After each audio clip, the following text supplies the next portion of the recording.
right. Happy Monday, one and all. Welcome on in. We are Sports Day, JAKIB Sports YouTube Network, along with the man himself, Barrett Brooks. Derek will be hopping on. See that? Ask and you shall receive. Derek Gunn as well. I am Rob Ellis hanging with you on this Monday. What's up, everybody on the stream? What's up, everybody in the chat room? Hope we're doing good. How was our weekend, guys? How was it? Good weekend? This is the weekend of all weekends, man. I mean, everything, man. We have plenty to talk about, bro. Oh, man, there was a lot of content on the plate, man, on the plate. So what did you do? What did you do, Barrett? What was your I know you were at the open practice last night, which we're going to get to in a second. But on Saturday, I went out and fished in a flounder tournament for my dock and for my marina rather, and I lost. You know what I'm saying? But hey, it happens. I won 3 out of the 3 that I did. Going to my 4th one, I wanted to three-peat for our marina, but we lost. But fishing was bad. In fact, fishing's been bad this whole entire season. You know what I'm saying? Out where we fish at. We're out there at Cape May Reef side 11. We just didn't get it done, man. Captain, man, he got us where we needed to be, man, but they just weren't biting, man. They just weren't hitting, man. So even the flounder that won the tournament was only like 3 pounds, 3 pounds 2 ounces, something like that. Wow. Every time we've won, it's probably been what at the very least over 5 pounds, and it wasn't even over 4 pounds. So it was crazy, man. But then you got the gift that keeps on giving. What, me? What? No, I'm talking about a good gift that's really bad, but it's good for us to talk. And that's Pete Rose, man. The gift that keeps on giving, man. He give us no less than the worst ever public appearance I've seen in a long time, man. Yeah, well, look, first I'll give you this. We got Dick Vermeil at 1 o'clock, so we got the Hall of Fame. There we go. Woo! All right, coming up at 1 o'clock. So I can't wait. He was spectacular this weekend in Canton. And at 2 o'clock, we have John McMullen, who, like Barrett, was down at the open practice yesterday. So we're going to get Barrett's take at 12:30, John McMullen's at 2 o'clock. Can't wait for any of that. Phillies sweep. What a weekend by them. Yeah, Barrett, but unfortunately, Pete Rose is overshadowing a lot of this, man. And you know what? For someone like me who came into their sort of sports life right around that time when the 80 Phillies won it, it's such a bummer that he's such a jackass. Like he was the missing piece to put him over the top. He's the all-time hits leader. It really speaks for itself what kind of player he was. But he is his own worst enemy. He can't get out of his own way, doesn't want to get out of his own way, and doesn't get it, and proves at every turn why he can't be allowed at these things, why he can't have good things. He proves at every turn. He reinforces why he's not in baseball's Hall of Fame and why baseball doesn't want him around, quite frankly, because all he does is embarrass himself, the organization he's there with, and the sport. And that's what he did yet again. Years ago, before I found out about the alleged relationship with the underage girl, which is gross on so many levels and despicable, I tried to defend him and say he paid his dues, let him back in, he's sorry. He didn't bet on his team to lose. And I tried to defend him, and I stopped. Years ago, I just stopped. There's no defense of him anymore. Well, just looking at it, Derek. Just looking at it, what I looked at. You still muted, bro. But I was muted, Gunn. All right, there we go. There you go. Well, go ahead, man. I'll let you go ahead because I brought it up. Go ahead. I don't understand. What is he, 81 years of age now? He's 81. Yes. Yep. I don't understand why he is not encircled by a group of people who know him very well, who know what he's capable of doing and not doing, who doesn't better prep him for what's to come. I mean, did he not understand that he was going to be barraged by the media to talk about not just that moment being back here with the 1980s team, but because he has been such a recluse and not talked about some of these other allegations that have come out? Did he not understand that was going to be a hotter topic of discussion than him being back here to celebrate a past championship? And for him to come out of his face and say, hey, that was 50 years ago, babe. To Alex Coffey of the Inquirer. The Inquirer. I'm thinking, I don't understand why he hasn't learned his lesson. And now I understand why, like Rob put so eloquently, why baseball doesn't want him around. and you have to be very careful. And then I didn't hear it, but I didn't see it, but I heard he got up in the booth with John Kruk and made some reference to Kruk about having past prostate cancer. Yeah. He said, I'm not going to, I'll clean it up. John lost a testicular cancer. And he said, I knew John when he had, 2. Oh, okay. Geez. 2 months. He used the S word. Twice. Twice. He used a word in reference to male genitalia in the booth. And if you listen to the audio, Tom McCarthy does everything he can to kind of steer it, keep the ship, moving in the right direction. And Pete is making an ass out of himself, frankly. Right. And no one's laughing with him. Like he's saying these things and cackling. Neither Kruk nor McCarthy are laughing. They're just trying. Right. They're like, because they know, hey, dude, you're cursing on our air. Number 1. Yes. Number 2, they know what a train wreck this is. And number 3, Tom's just trying to keep the game on the rails and call the game, right? And Pete's making fun of Tom for doing that. And you have kids listening also, as well. Correct.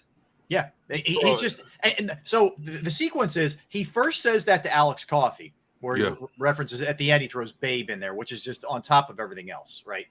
Then it's followed up. They make him available again, and it's followed up. And I think it's Dan Gelston of the AP. And he basically goes into this tirade. You weren't alive 50 years ago. You shouldn't be asking me about that. Who cares what happened? Essentially, who cares what happened 50 years? Like, if Pete had a wit of sense, if he wanted to dodge this and not well, first of all, there was no denial, by the way.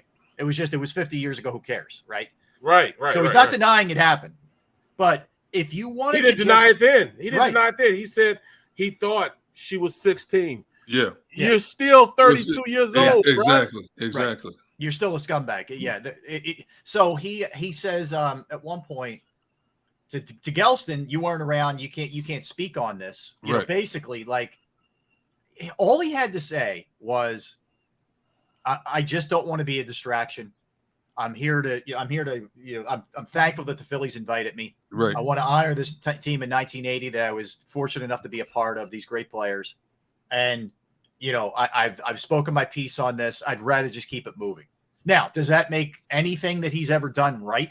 No, but at least it doesn't become about you, and you're not coming off like a flaming jackass like you almost always do when given the opportunity. And then he doubles down in the booth where he just came off like a lowlife, frankly. Well, no, but people gave him a standing ovation. Yes. Yeah, the fans appreciate what he did as a player. The fans are trying to give him I think when you think about athletes who've come through this town that have created past transgressions, I think this fan base, for as critical as they can be, but yet how they treat certain athletes like family, like royalty, and fully understanding that Pete's admission, I thought they gave him as much grace as they could possibly give him. I was waiting to hear like a smattering of boos or something like. They gave this man a standing ovation. Right. And he still took the opportunity to be a jackass. He had every chance possible for this one moment in his life to redeem himself. Yep.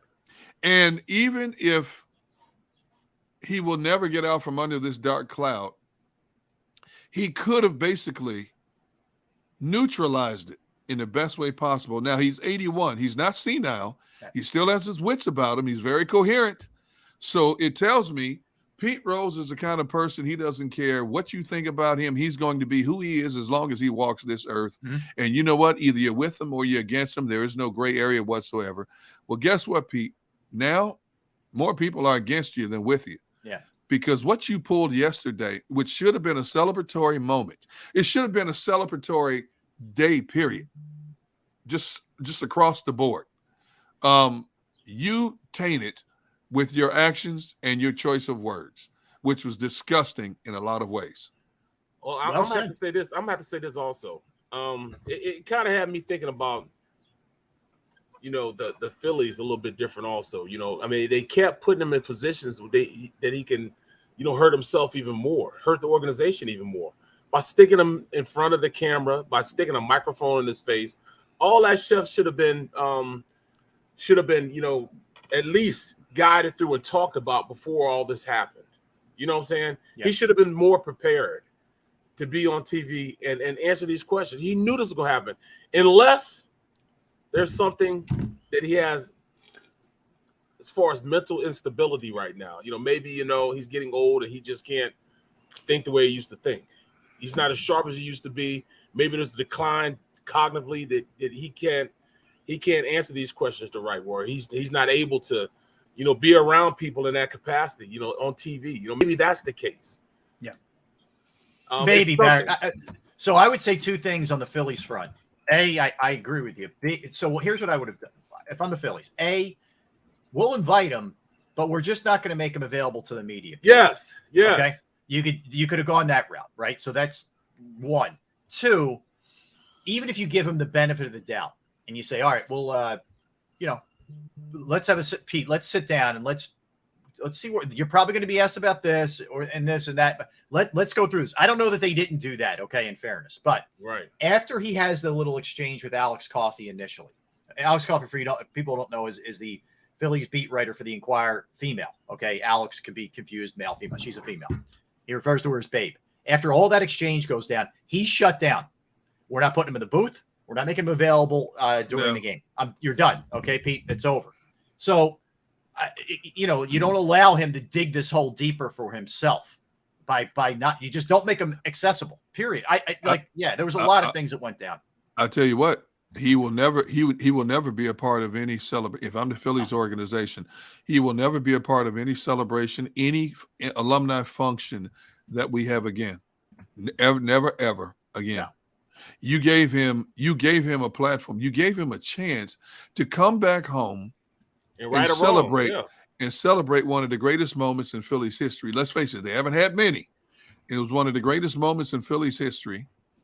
And you took this opportunity to make an ass of yourself in front of all these people. So think about this, guys. Two things. One, they sweep this weekend. Not only they sweep, they annihilated the Nationals. Okay. 4 games of just straight destruction. So you had that on top of the fact that the team's playing incredible baseball. They're 20 games over 500 since June 1st. Yep. And the 80 team was celebrated. The team that won their first World Series in their history. Yeah. Are we talking about that first? Or are we talking about Pete Rose being a jackass first? We're talking about Pete Rose being a jackass. That's the shame. I mean, sincerely, that's the shame of this. 2 really cool things are lost in the Pete Rose mania. And it's all anybody's talking about, unfortunately. Not how good the team's playing now, and not the 80 team, how awesome that was. It's him. Unable to comport himself, I really think that there might be some cognitive instability going on, man. I mean, it has to be. I mean, I can't see any other reason why he would act the way he's acting. You know what I'm saying? I mean, this is utterly ridiculous that he went,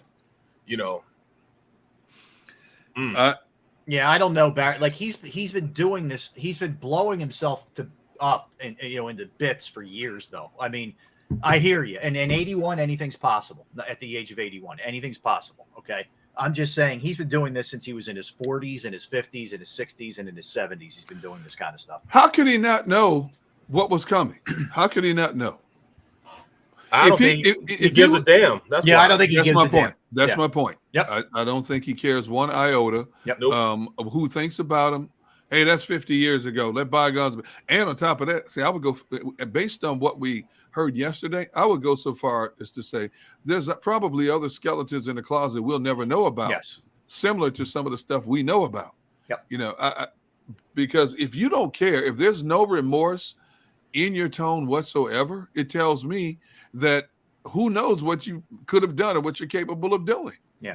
It's really sad. It's really a sad state of affairs that this man who was put on a sports pedestal by this organization for so many years and this fan base for so many years would come back and basically destroy his legacy in a span of 4 hours yesterday. Yeah, goodwill. The goodwill for people who were, wanting to support, maybe give him a second chance. It's destroyed. Here's the thing, guys. There's a fine line between self-awareness and then just kowtowing to everything. Here's what I mean by that.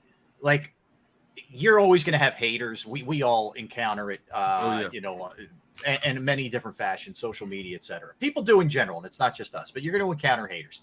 You got to know the difference between being like, whatever, you're not here to please everybody, and you're not going to please everybody. Right. But there's also has to be a part of you that says, man, are my behaviors, am I over the line here? Am I doing something that's out of line? Was I wrong in this? And you got to be able to look in the mirror sometimes. I don't think Pete Rose ever has those kind of reflective moments. I really don't. Like I just, as Barrett said, I don't think he gives a damn.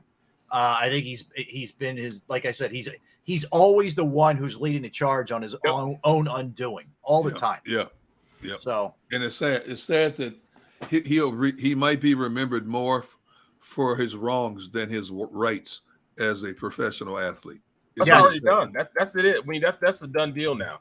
I mean, his opportunity of being a part of the Phillies franchise and organization is over with. I think, you know, now he kind of closed the door, you know, the coffin's shut about him being a Hall of Famer. Done. It's a done deal now. Oh, it's done. Deal. It's a done deal. You know what? And you're right. It's a shame because there are certain like Antonio Brown comes to mind.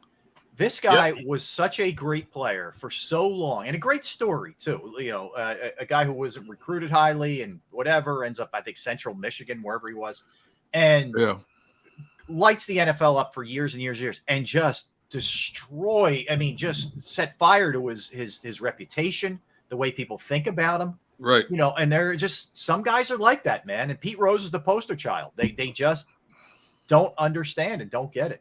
And it was a bad look, man. It was just a bad. And again, the shame of it is the team's playing great, which, you know, we'll talk about him later. Lenny Dykstra. Lenny Dykstra's another great. Gigi Meta brings that up.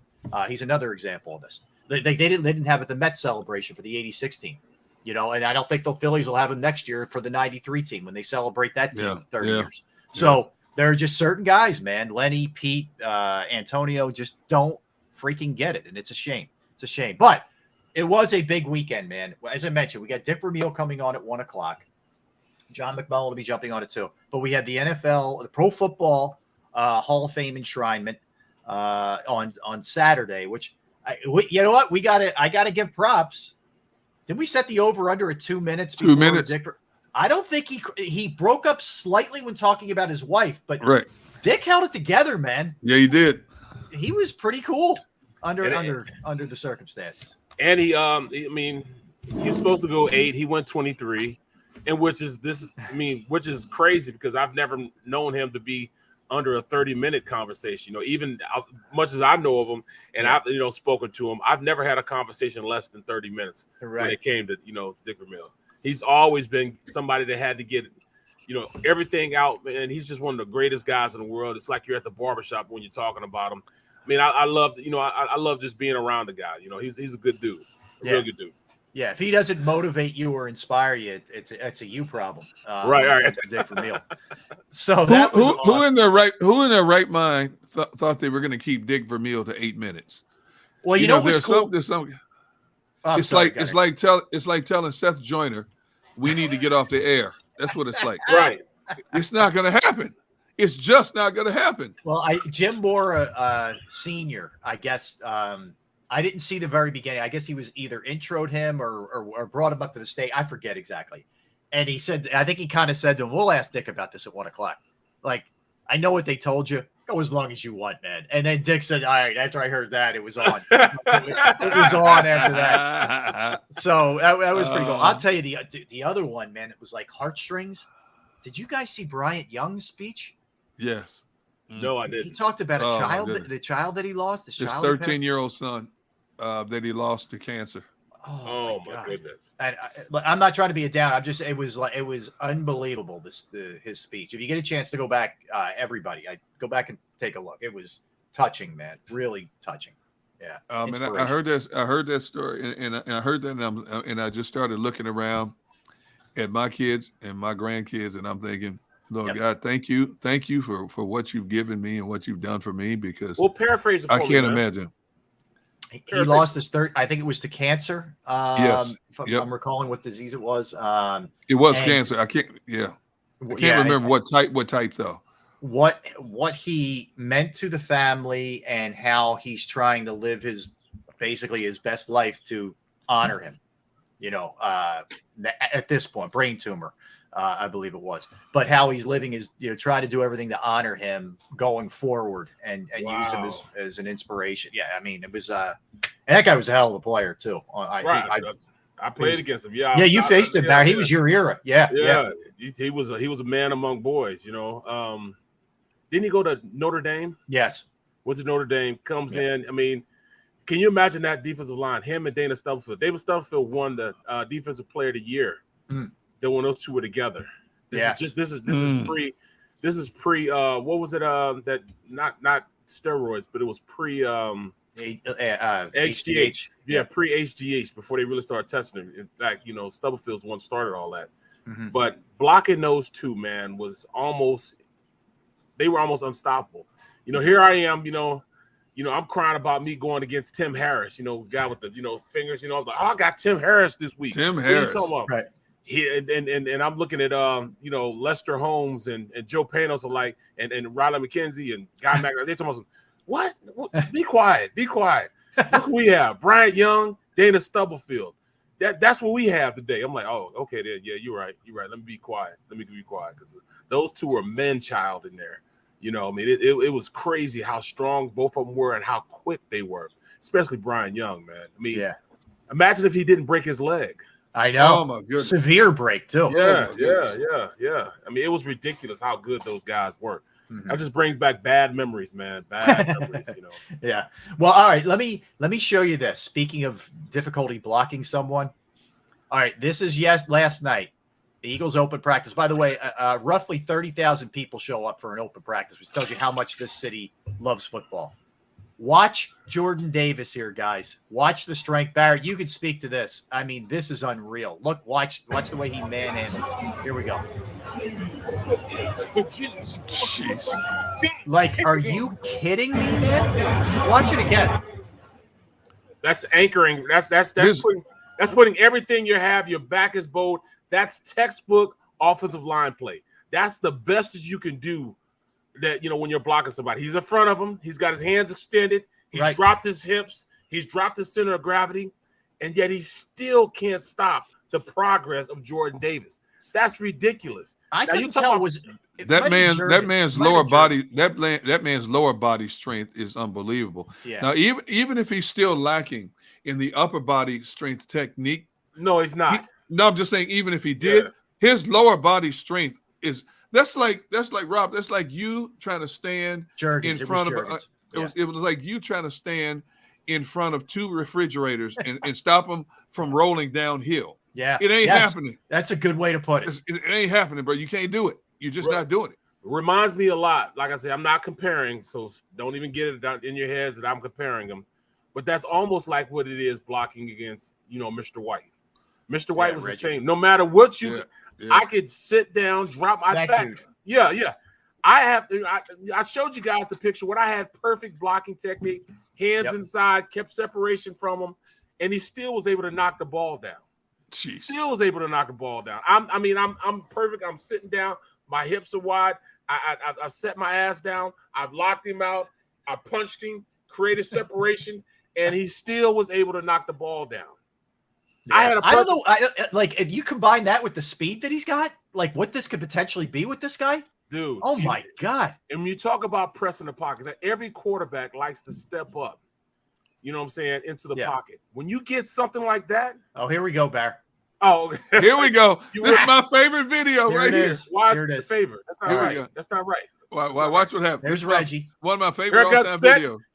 Hands up, boom. That's what my hand is supposed to be. Supposed to be right. Drop my hips. Hands are still, and he still knocked the ball. That is an A. That's actually an A. That's an A as far as my blocking technique. Yeah. I mean, I got a plus on the play, but it was still a minus because he was still able to knock the ball down. God. I mean, I kept my outside eye alarm and I punched him, kept him away from me, and then I put my hands replaced, went up underneath, and dropped my hips, and he was still able to knock the ball down. I mean, come on, man. I stand corrected. That was not the play I thought I was going to see. Why you with the swim technique play? Is that why you want to talk about that? Yeah. Because Good job at Xander. You took pride in, if there was a Appreciate time it, you Xander. took pride in the fact that you showed it to everybody, and we were like, oh, like that's Reggie White. I didn't take pride in the fact. I was trying to just get it over with, get it out of everybody's mind, and then keep going. Right, keep going. You didn't have to show it to anybody. You didn't have to. I didn't show it, Derek. You found it. No, I didn't. I didn't find that. One of you guys looked it up. It was either Mike Mulhern, our producer, or Sean Kane who found that video. I knew nothing about that video. Sports, yeah. I knew nothing about it. But once I saw that video. Oh, we got something else here. What do we have, Xander? What we have? Against the Redskins. Oh, no, formerly the Redskins. Oh, I like this one too. Watch the feet, y'all. Watch the feet, baby. All right. He pulls. Look, on the pull. Here we go. Get around. Get around that block. Look at the wheels. Look at Bill. Look at Oh, Bill yeah. Okay. People.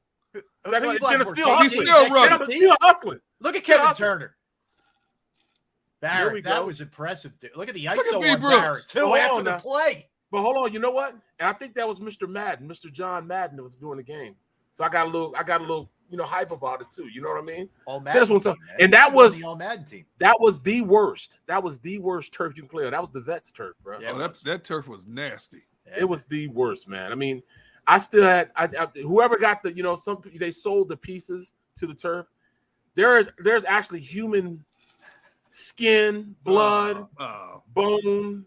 I mean, everything on that field. Yes, everything's on that field. It took layers off your body.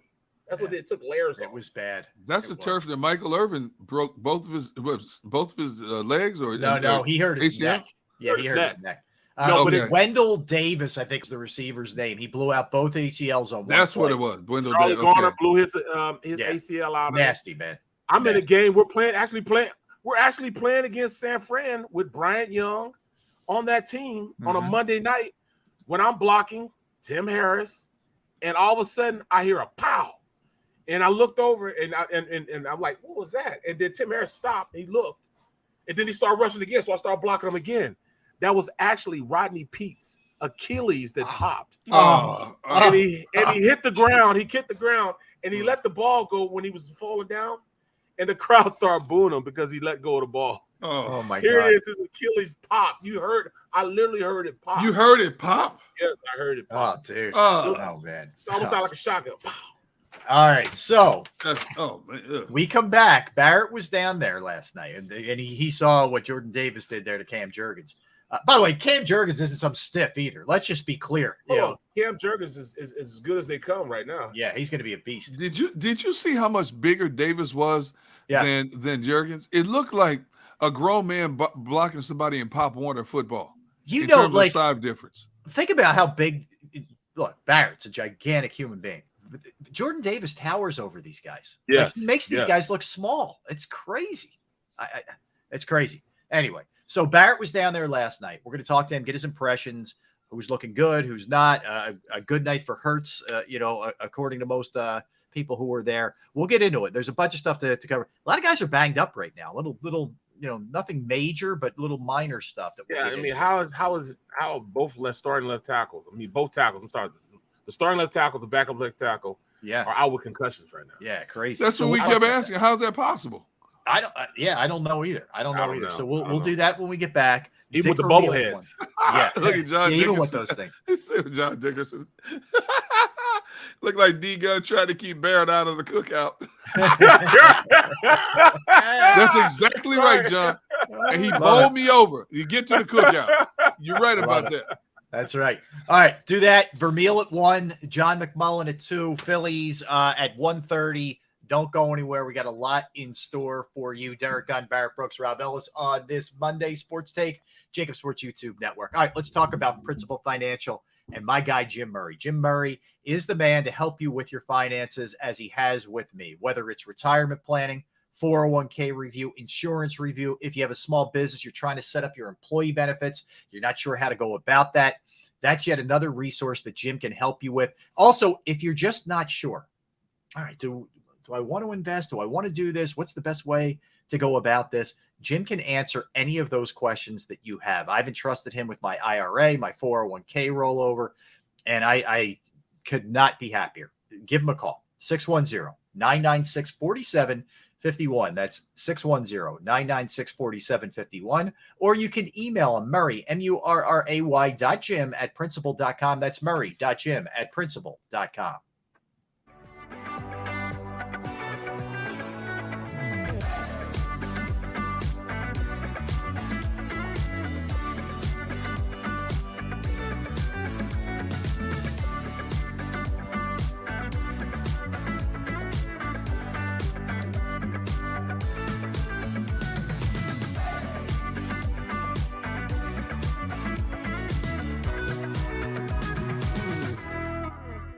Do you stream on a Roku, Fire Stick, Android TV, or Apple TV? Now you can watch 6ABC 24/7 with the 6ABC Philadelphia streaming app. The big story on that. Can you search 6ABC Philadelphia and start streaming today.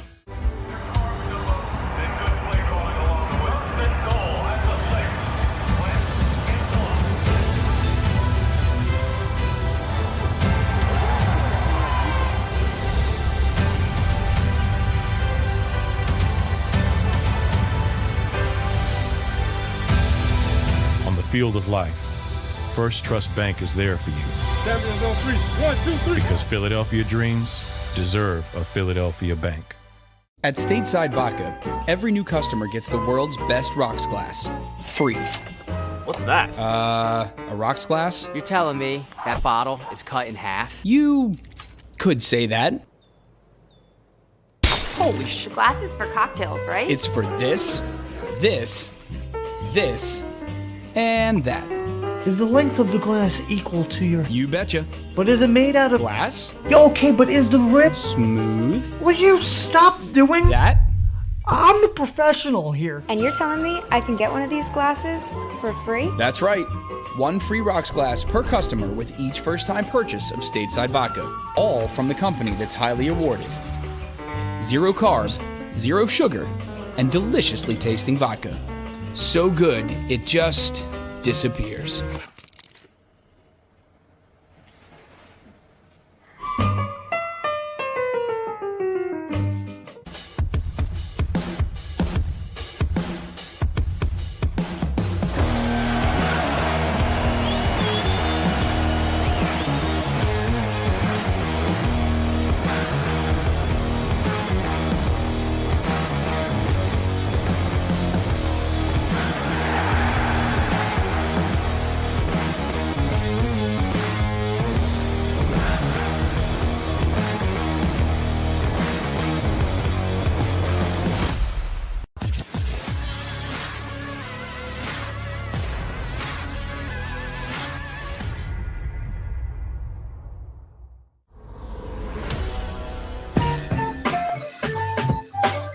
What's up, everybody? Thanks for hanging with us on Monday. Hope you had a great weekend, along with Barrett Brooks, D Gunn, Rob Ellis, Sports Take, JAKIB Sports YouTube Network, coming up at 1 o'clock. Dick Vermeil, he has the gold jacket. He is a Hall of Famer. John McMullen at 2. Tomorrow, guys, Sal Palantonio. Can't wait to talk to Sal Pal. Sal Pal is a part of the team now, the JAKIB Sports team. So we're excited about that. We will talk to him about that as well. Adam Kaplan, who does a phenomenal job covering the NFL, will be joining us on Wednesday. We don't play, man.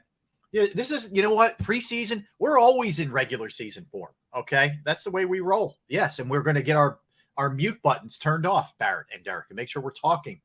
Hit them. We got it, big. There you go. Yep.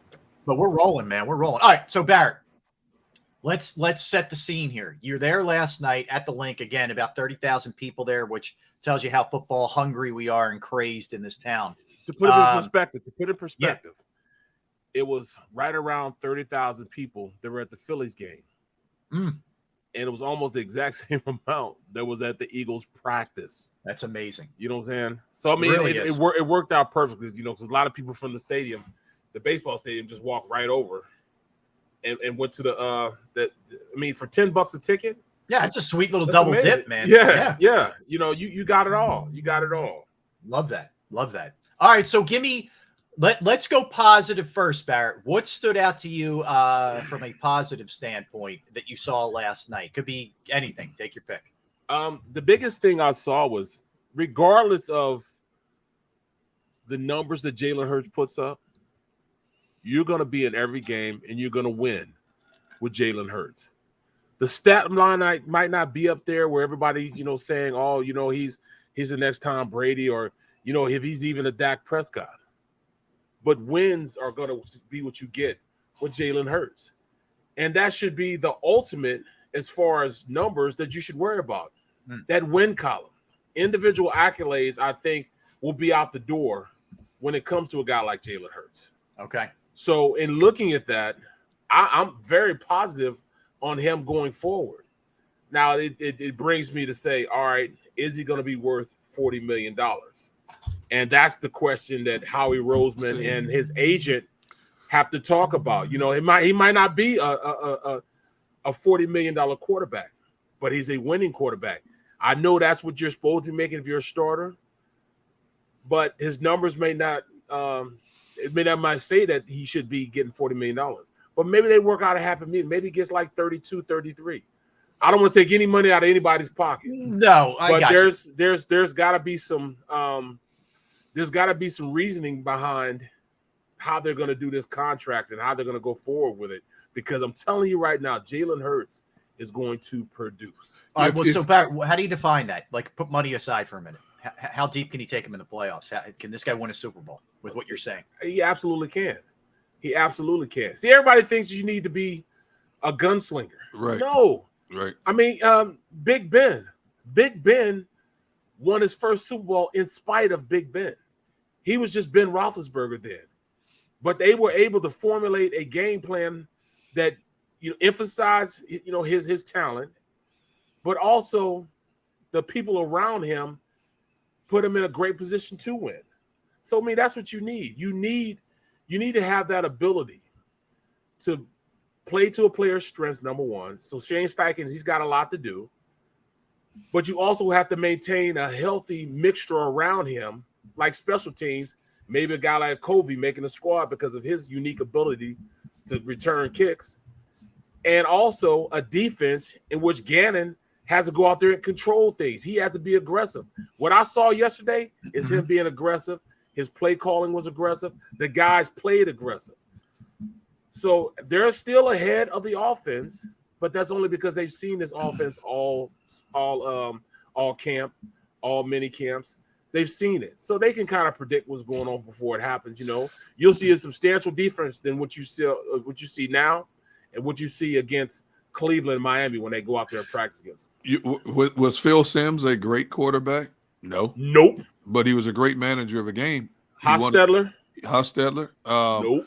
Quarterback who won the Super Bowl with one of the most dominant defenses in the history of pro football for the Ravens. Oh, yeah. What is his name? Trent Dilfer. Trent Dilfer, yep. Was he a great quarterback? Nope. Brad Johnson? Won a ring. They won rings. You put the right people around a quarterback who can manage a game and not cost you a game. You don't have to be great. Unfortunately, we measure a quarterback's greatness by the numbers that he can put up individually, but you measure it by the success the team has overall. And we've just talked. We've only scratched the surface of several good managing quarterbacks who knew how to take care of the football and put his team in position to win, and let the other pieces around him, dominant defenses, running game, offensive line, take care of the heavy stuff. Okay? So if what Barrett is saying is true, I don't care if Jalen Hurts doesn't have the strongest arm in the league. I don't care if he throws for 400 yards a game. The bottom line is, how many times did he turn the ball over? How many times did he put the ball in the end zone? How many times did he put his team in a position to win a game? To me, that's all people care about. If you get this team, if a Jalen Hurts gets this team to a Super Bowl, everybody will shut up about Jalen Hurts' so-called deficiencies, Jalen Hurts' inability to elevate his game, so on and so forth. But on the other side of that, Barrett, if he is just a manager of a game, and this team, let's say this team gets to the first round of the playoff and bows out again. And if you look at his overall numbers in quarterback play, and he's just a manager of a game, let's say 17 touchdowns, 8 interceptions. What do you do as an organization after this season? That's a tough pickle to be in. Because very tough. You have 2 first-round picks. You have supposedly a deep quarterback class coming out in 2023. Jalen Hurts didn't kill you in 2022, but let's say he improved just a little bit, not a lot. What are you going to do? That's a tough situation for this organization to be in. It absolutely is, because you talk about everybody's gotten deals. Look at Murray. Murray got deals. He got a deal. What was it? $150 million guaranteed, right around there. You've got $240 million deal. Crazy. Like, yeah, $240 million, like $160 million guaranteed. Then you got to look at, the Ravens. Everything's going to be predicated on what the Ravens do. Ravens going to have to pay, their quarterback a lot of money. Where does Jalen Hurts fit in between those 2 quarterbacks? You know what I mean? That's where he is. I mean, is he better than Murray? Is he skilled enough to take his team to the next level? Can he make the players around him better? I know the players love playing around him, so in that capacity, he's already crossed the check mark that they love him as a leader. Check mark, cross right there. He has the ability to be a multi-dimensional type of player. You have to respect his running just as well as you have to respect his passing. Check both of those boxes. Now it comes to him settling down and running this offense. Can he do it? Can he keep the defense off the field long enough so they can get a break? Can he keep the chains moving? When things break down, we know he can make plays. But what if they sit back? We're going to play coverage. We don't care about the run. We don't want big plays from A.J. Brown or Smitty. What do you do then? Can he throw the ball well enough to hit Goddard, to hit A.J.? Yeah. To hit Devontae? Well, I think you guys make fascinating points. I guess I'll play devil's advocate for a minute, and I'll start with this. The Eagles, we know, would like to be a throwing team. With Jalen, if he's game managing to an extent, which I don't find to be a dirty word, I just to play off of what you were saying, it's probably going to be more of a conservative approach, right? Number one. And number two, what happens in a game where the running game's taken away? It's a Tampa Bay. Wait, Rob, when you say conservative approach, what do you mean? More running than they would probably like to.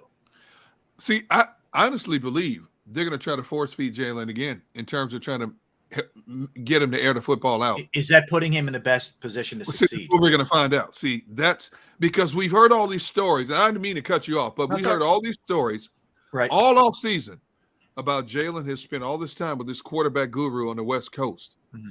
And we've heard the coaches talk during the offseason. We like what Jalen's progress is. Okay, but what does that mean? Right. What is that supposed to mean? Did you expect a little progress? Did you expect what did you expect? Does it mean you're going to go back to what you tried initially at the beginning of last season? Or are we going to have more of the same, like you're talking about, running the football more than passing football, or running the football equally as much as throwing the football? Yeah. That balance. Right. So, you know what I mean? So when you say that, that's why I stopped you, because I've heard the word before, conservative approach. Well, if we go conservative approach, does that mean Jalen's gotten that much better? Right. Yeah. That, like, in other words, there should be development in the pass game where you don't have to look. I'm for however you win, you win. Like, I don't care. Like, if the team can't stop the run it 50 times for all I care. I don't care when.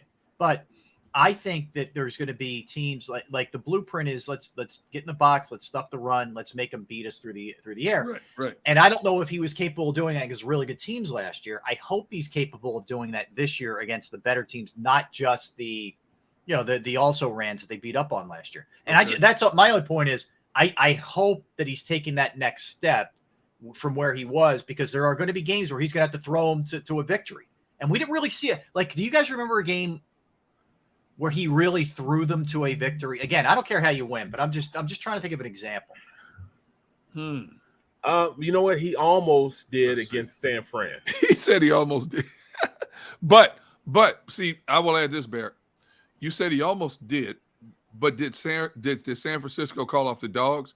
You know how teams call off the dogs and let teams get back in game? Right, there's the natural letdown. There's a natural letdown. How many times did we see that last year when the Chargers, Tampa Bay, teams let them back in the game because they called off the dogs? Right. And well, Xander's right about this too. First half versus Broncos, he threw very well. Yes, he did throw very well. Yeah, he did. Yep. He also threw well against the Raiders. You know what I'm saying? And when he was the only offense that they had. Yeah, but I mean, they were getting their ass kicked in that game. I mean, right. But that's again, I'm not telling you. I'm not sitting here saying he can't. I'm not in a can't category at all with him. I'm not either. I'm in I want to see it. I didn't see it last year necessarily, and he just has to be better. He has to be better in the pass game. Look, we could go through all of it that we always talk about. He's got to be better in the pocket, progressions, and all that. I just want to see it with him. And look, he made a couple throws last night, and I know what it is. I know it's practice and all that, but that were encouraging, and he's got better guys who are going to make plays for him too. I mean, A.J. Brown made a play last night that only Devontae Smith could make last year in the receiving game.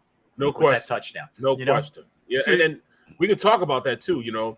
That's, to me, I just felt like that's Jalen Hurts having confidence in his friend, having confidence that he can make that play.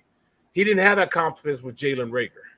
He didn't have that confidence with guys last year that they can go out and make that play. I mean, even Smitty's, so far I say Smitty because Smitty's a great route runner. Smitty's going to be open because he runs great routes. He's not necessarily go out there and Debo passes from two DBs like, AJ did yesterday. The fact that he went up and challenged him. And that's how he's going to be comfortable with AJ, because he knows that he's always got a shot. Even though the pass might not be perfect, he can still get the ball to AJ, and his hands are strong enough, his arms long enough, and his body's thick enough that he can fend off defenders. He can take it from defenders. He can Debo guys. And that gives you a huge catch radius when you're thinking about a receiver like A.J. Brown. Not necessarily his, how wide his arm strength is or anything. I mean, his width is or how tall he is or anything like that. But more so the comfort of knowing that he can out-muscle guys to get the ball. He gives a much more forgiving catch radius. That's what I should say. A forgiving catch radius as opposed to a huge catch radius. He has a more forgiving catch radius because if you do throw it somewhere, he can still go get it and not be deterred by somebody hanging on him or somebody, defending the pass. He can trust that AJ is going to muscle the ball or Debo the ball from the DB. Last year, Jalen Hurts had 2 games where he threw for over 300 yards in back-to-back weeks against Kansas City and Dallas. Both of those games were blowouts, and Kansas City and Dallas won those games. He had 9 games where he threw for less than 200 yards, obviously, because the running game was so dominant. The last time Jalen Hurts threw for over 300 yards was week 4 against Kansas City. After that, it was 198, 115, 236, 103. Are we going to see more of that from Jalen Hurts? Rob has said it many a times. I've looked at other media people posting that they expect the Eagles to throw the ball a lot more this year. You didn't bring in $100 million receiver to have him be a decoy. Right. Okay. Devontae Smith proved in his rookie campaign that he is an accomplished route runner. Year 2 of Quez Watkins should be a lot better than it was just a season ago. Yep. But, and it's the $1 million question we've talked about since the inception of this show on April 18th, as well as so many other people. It has been the great debate when you talk about the Philadelphia Eagles, not just from a local standpoint, but from a national standpoint as well. What is Jalen Hurts to this team in 2022? That is the great mystery. Will we be pleasantly surprised, or will it be gut-wrenching, or will it be somewhere in the middle in terms of what we see? I know exactly what the Eagles want because it will help them make decisions a lot quicker and a lot sooner and feel comfortable about looking beyond this season into next season. But like Rob said, and everybody else is saying, I got to see it. We got to see it. Yeah, not just 1 week, consistently. Right, and that's the thing.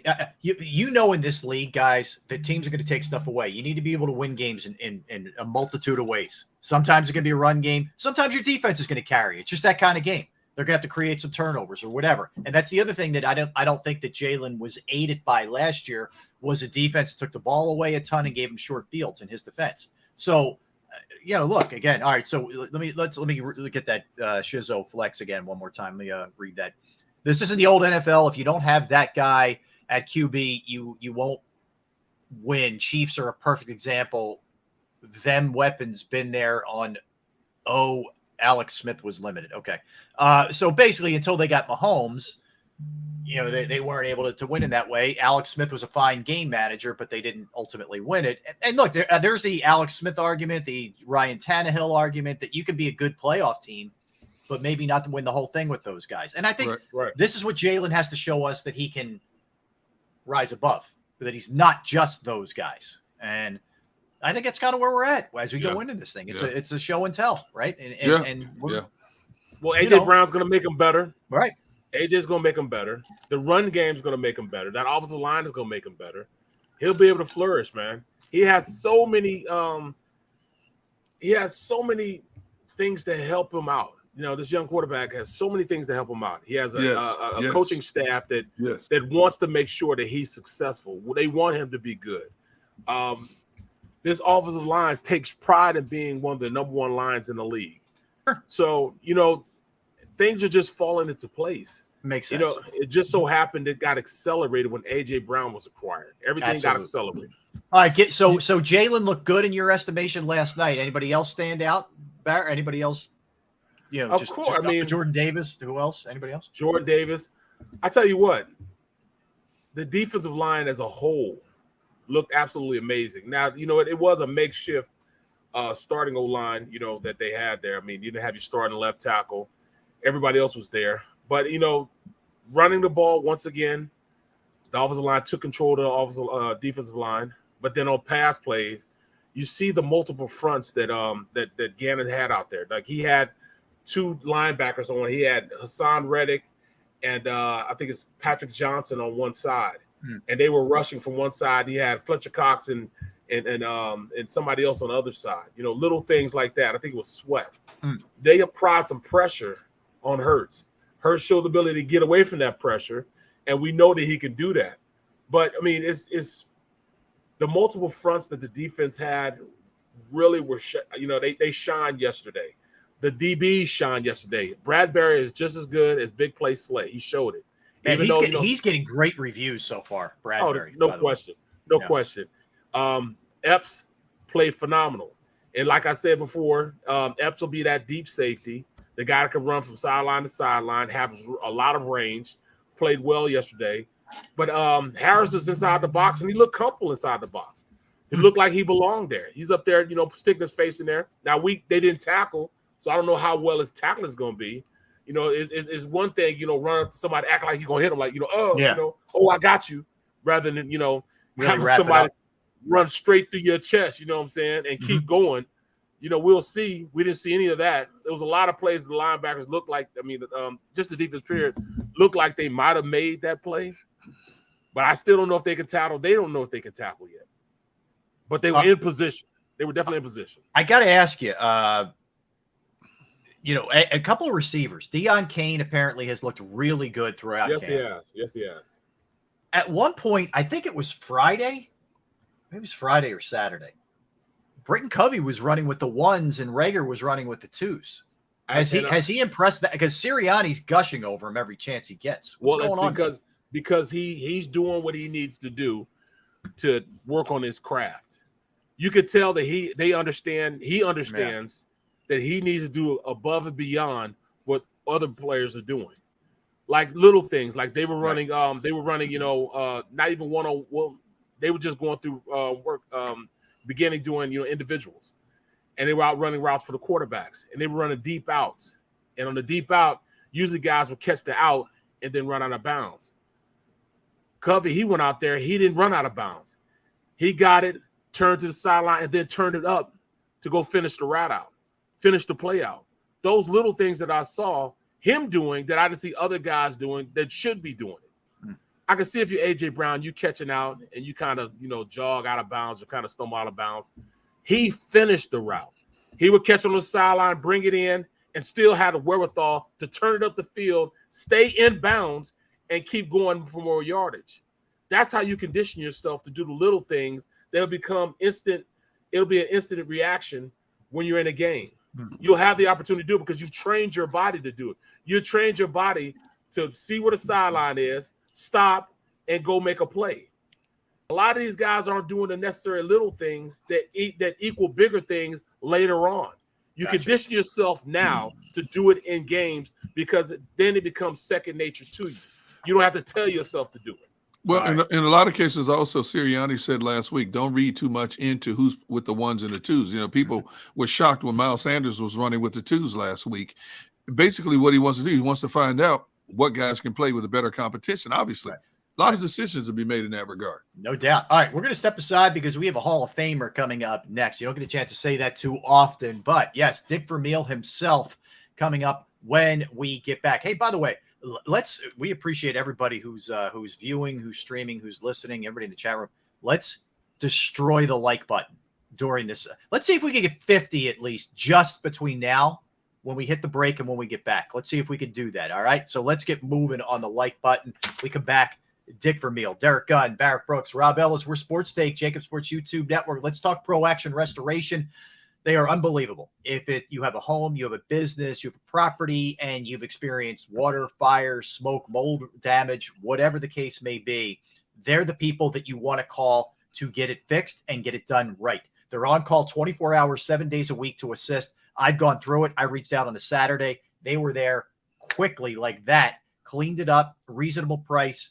I was thrilled. All right. And they're licensed, bonded, fully insured. They've been serving the tri-state area for more than 2 decades. Pro Action will work in conjunction with your insurance company. Again, could be water, could be fire, could be smoke damage, mold remediation, you name it. They can handle it. Give them a call, 610-623-3760, 610-623-3760, or you can reach them online for a consultation, proactionrestoration.com. That's proactionrestoration.com.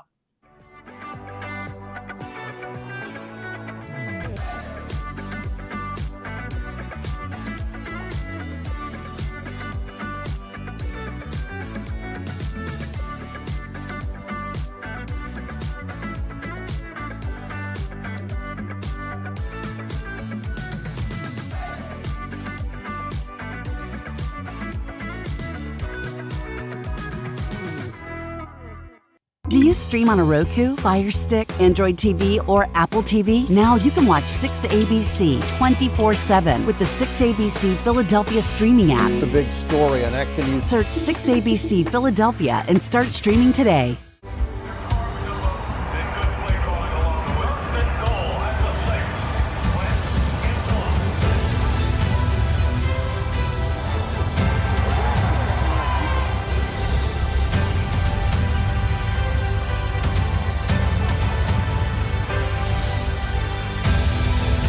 Field of life, First Trust Bank is there for you.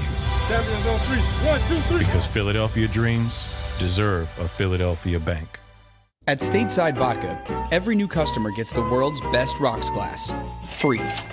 What's that? A rocks glass? You're telling me that bottle is cut in half? You could say that.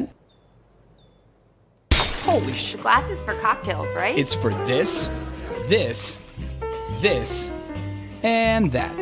Is the length of the glass equal to your... You betcha. But is it made out of... Glass? Okay, but is the rip... Smooth? Will you stop doing... That? I'm the professional here. And you're telling me I can get one of these glasses for free? That's right. 1 free rocks glass per customer with each first-time purchase of Stateside Vodka. All from the company that's highly awarded. 0 carbs, 0 sugar, and deliciously tasting vodka. So good, it just disappears.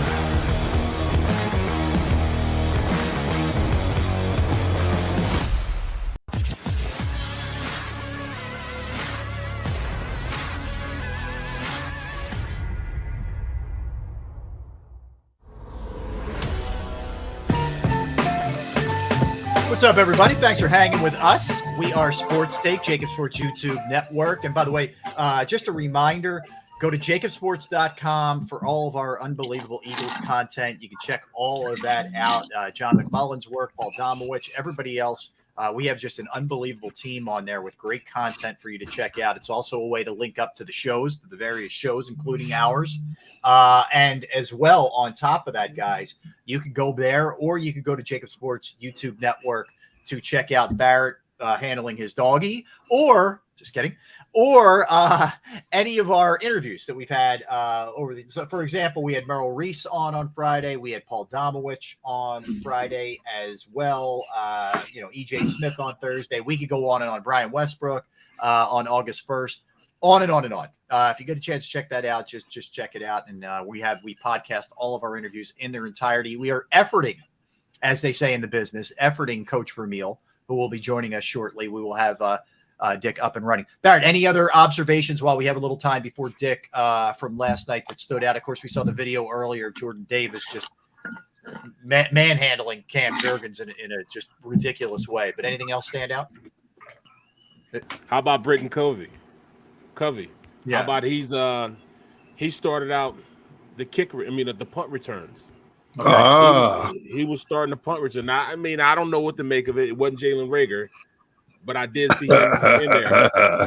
I never saw Jalen Reagor with the ones, but I saw Covey with the ones. Feeling more and more like he's making the team, doesn't it? I know we're still a ways away, but it's feeling more and more like that. Yes. Well, then if Covey's making a team, what does that mean for Reagor? I think it's those two. I don't know. I mean, they keep six. I keep telling you guys, I see you guys feel strongly about Reagor making his team, and I've told you guys since May. Mm-hmm. I don't feel that strongly about Reagor making his team. No, I'm still bullish on it, though. I'm still bullish on it. Yeah, I am too. I'm not backing down. Look, I think it's going to come down to these two joint practices, and guys are going to have to look good in preseason games who are actually playing. Like Reagor's going to be playing. Yes. Covey's going to get every opportunity out there. Right. There's plenty of opportunities, man, for these guys to show out, and if they're to get some separation from somebody else, man. And it's not just the offense; it could be defense, could be Barrett. There's a lot of good linebackers, man, and guys who probably should make an NFL roster who may not. No question about that. Can you believe that we have a surplus of linebackers? Yeah, I can't remember the last time we said that, right? Absolutely. And I'm looking at, and when I look at, let me pull up the roster right now. I was actually just looking at how good these guys look and how well they've been playing. Like at this point, I'm watching how good TJ Edwards has been. Awesome, right? He has been unbelievable. I mean, he's making plays everywhere. Not just the run, but also on pass plays. You know what he's doing, Barrett? He's saying, guess what? I'm not the one coming off the field for the rookie. It ain't going to be me. That's exactly what it is. Yep. He's probably had the best camp out of anybody that both sides of the ball. Yeah. He's been the best player in camp, period. Well, all right, we'll put it like this. He and AJ Brown are on the same level. Okay. As far as being aware of where they are in camp, much watch TV in camp, has been TJ Edwards and AJ Brown. That's how well that they've been going. Then you look at guys like Kazir White. Kazir White making plays. He's running things down. He's looking like he's there to make the tackle. We'll see if he make the tackle during game type situation, but he's there to make every single play. He and TJ Edwards make every single play. Like I said, Epps playing that deep safety, roaming around there like he belongs back there. You don't have to worry about him now. The ball goes up in the air. There's a good chance he's going to be where he's supposed to be and get there with a nasty disposition. Cornerbacks are looking good. When you don't hear a guy's name, that means they're doing very well. It's like Avonte Maddox gets lost in the sauce. Not because he's not playing well, but he's doing his job. There's nobody catching people whether it's in his zone or his guy's man-to-man. He's man-to-man. He's doing his job. Slay too. You don't hear people catching passes on Slay. You know what I mean? It's good to have a secondary back there that you can trust. And I trust those guys right now. Yeah. All right. Anybody struggling that you noticed? Whether it's big names, guys trying to make the team, and it may be impossible in that setting. I don't know. I might be asking you something that's hard to answer. It's tough. I mean, I still don't know what Sippos is doing. Sippos, whoever his name is. Sippos, yeah. Sippos is doing. I don't know what the hell he's doing. Okay. You know. What about Nakobe? I mean, did he do much of anything, or did he go unnoticed? Feels like he's been quiet. Generally. Unnoticed. Yeah, He's still learning. Yeah. I mean, it's hard for a guy to come in and learn this system, even when you're a veteran player.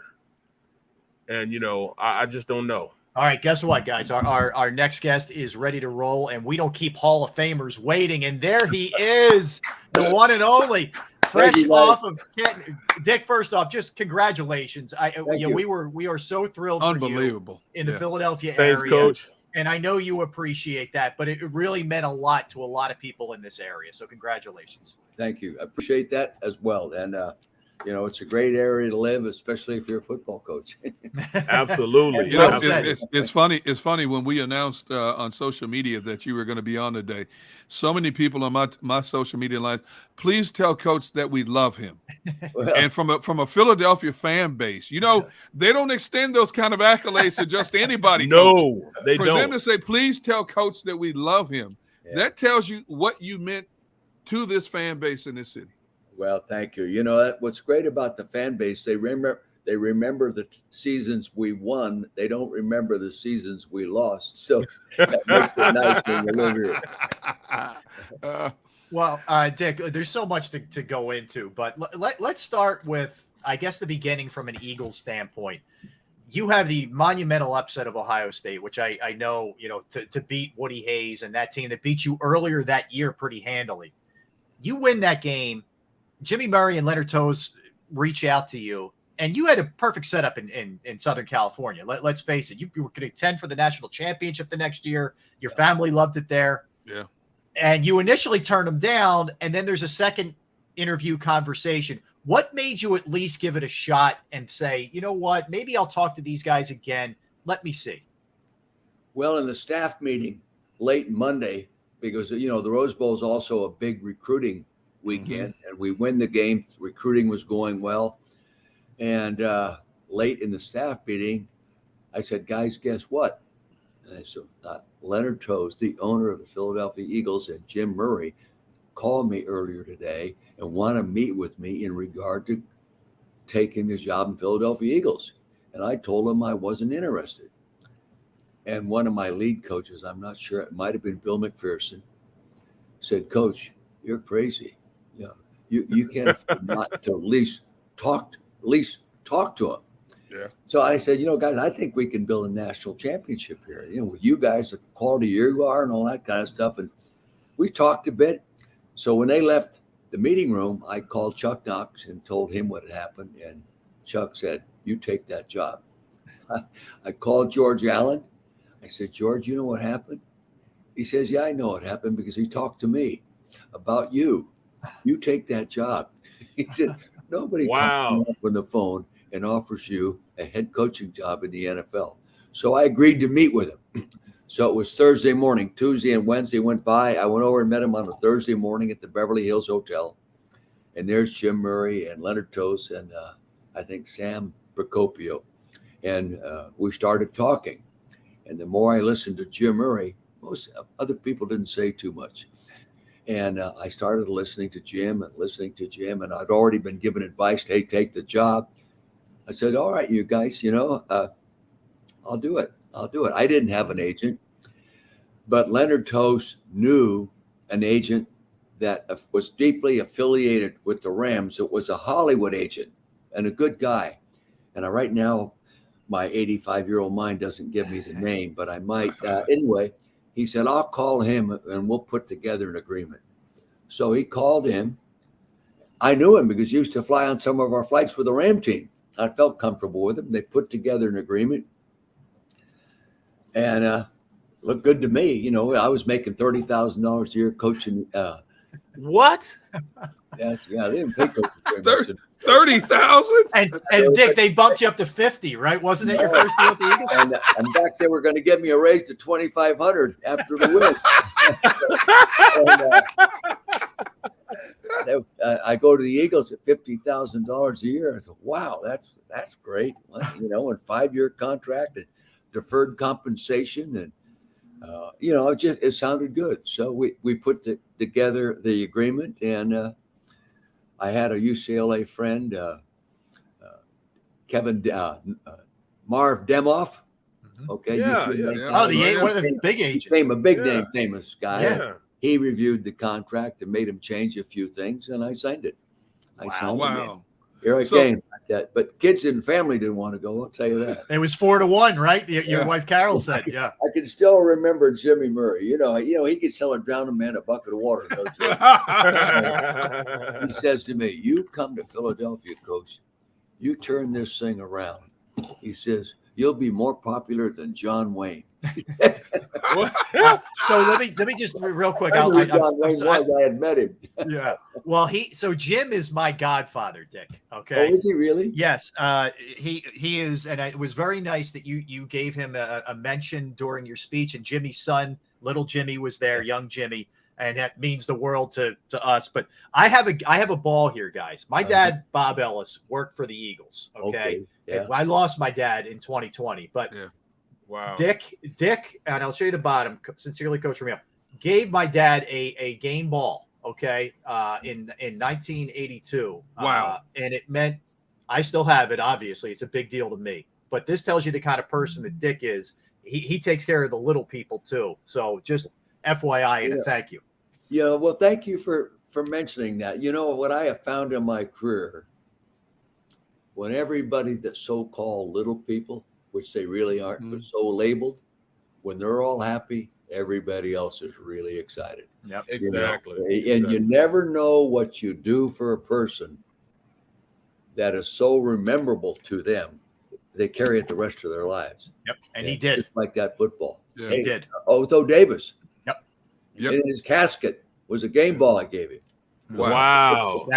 That speaks volumes. So, I was with Otho. I was with Otho my first 2 years and 3 years in the league. Yep. Yeah. Mm-hmm. Yes. Otho. Great So, guy. so Coach, you look at all the things that you accomplished as a professional coach, and then you took a 14-year gap and you stepped away from the game, and then you come back to the game. When you look back on what you accomplished as a professional coach, are you more pleased with the wins and what you accomplished in terms of wins and losses, or being a motivator of men? Because I've heard so many men talk about what you meant to them, not as a coach, but as a person and as a mentor. Well, I cherish my relationships more than I do my wins. Yeah, and it's right now it's sort of glaring in my career because everybody was there. And those that weren't there are contacting me. Say, I had messages from players today, and I've been on the phone all morning and answering texts, and those things mean as much or more than the wins to me. And it's not because I'm 85 years old. They have always been important to me. For example, a lot of people at the party Saturday night, over 430 people, 6 of my high school starting lineup from Hillsdale High School in 1960. Wow. Were there. Unbelievable. 78, 79, and 80 years old today. I still call them kids. And they still call me coach. Okay. Wow.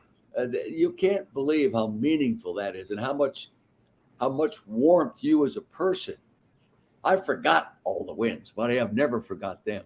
Wow, that's incredible, Coach. And I've been wanting to ask you this for a long time. I meant to ask you last time I was at the just before the awards banquet down in AC. But what made you be a Maxwell Award? What made you take that 14-year hiatus, and what made you want to come back to coaching? Well, what made me take the leave of absence, which wasn't going to be for 14 years, was it got so. The excitement of a win and the satisfaction of a win lasted about 5 minutes. Mm-hmm. And the disappointment and concerns over a loss would last 4 days. Wow. And it was snowballing on me. And I can remember flying home on an airplane when we had a nice big win, and Carol was sitting next to me, and she said, "Dick, why aren't you smiling?" And I was already thinking about the challenge of next week's game. She said, "Relax and enjoy. You just won a football game." But I allowed that to grow on me. And then you'd go in, and you can appreciate this when you're as a player. I go into preparation on Monday, start for the next game, and all I think of, especially after a loss, is what I should have done to win that one. Yeah. And all of a sudden on Thursday and Friday, we're running out of preparation time. All of a sudden I start seeing things in game plan preparation that I didn't see on Monday and Tuesday, because I was all locked in what I should have done the one we already lost. And it snowballed me. And I didn't feel good about myself as a coach. And I thought I'd take a year off. I did not plan on taking 14 years off. Dick, let's swing back to 2 years prior to you stepping down. You have the ultimate win, the NFC Championship win over the Cowboys. And again, what that means to this city. You set the bar. I was watching your A Football Life NFL Network this weekend, as a matter of fact, and you said, not all coaches would do this, but I came in here to this city and I set the bar at the Cowboys. And I said, they're the team that we are going to have to knock off their perch. So the ultimate crescendo is you beat them in the NFC Championship game. What was that feeling like? What, you talk about how celebrating a win, or later years, maybe not as much. How enjoyable and satisfactory was that? Well, probably too much. To me, I would call that game equivalent to beating Tennessee in the Super Bowl. Wow. Especially for me at that time period, young, intense, too emotional. It meant, it was almost as if, God, we made it. We hadn't made it yet. We had one more game to play. So the next time I get in the same situation, I didn't feel like we made it. I was pleased with the win. We haven't won it yet. And I think that was something I learned at that time in my career, and it helped me for the next game. And the other thing is you didn't have a week off, right? I didn't have enough time to screw them up. That's great. That is great. Hey, well, Coach, go ahead. I want to bring it fast forward to Coach, and you still watch this Eagles team closely, and we would love to hear your thoughts on what you see in young Jalen Hurts. There has been so much talk about this young man this entire offseason. Your thoughts on what you see and what you think about him as a professional athlete? I see an unlimited athletic, talented kid but that doesn't make you an unlimited passer. Yeah. But all the body skills and reactions and timing and quickness and that kind, if that trickles down into making him a great passer, there are a lot of great quarterbacks that weren't very good athletes. Right. But they could throw the ball. They could throw the ball. And I think if he makes that next move, he'll be a gifted, he'll take a team to a Super Bowl. Wow, that's pathetic. Well, Coach, I don't have any more questions. I'm just in awe, just seeing everything that happened over the past couple of weeks, couple of months, and it just couldn't happen to a better person, a better man, a better coach. And just I really appreciate every opportunity I've had to be around you. You treated me like I was one of your players, and I want to thank you for that. Well, thank you. Something. The first time I ever walked into an NFL locker room was 1962. Red Hickey was the head coach of the San Francisco 49ers. His son was playing on my football team. Wow. And once in a while, Mrs. Hickey, Mike Hickey, would pick Carol and I up and take us to a Sunday game in Kezar Stadium. Wow. And after the game, we would get to go down to the locker room. And the first time I ever walked into a Kezar Stadium locker room and there were pro football players, I could not, I don't know if I've ever experienced how it made me feel. I said, oh my God, I was like in football heaven. I was so in awe of these guys. Some guy sitting in the locker room over there having a cigarette. Good old days. Big name pro football. Here I am, a high school coach, And it made me put those guys up on a pedestal but I didn't walk out of there thinking I would like to coach them. it was a very great feeling to be in a room with those kind of people.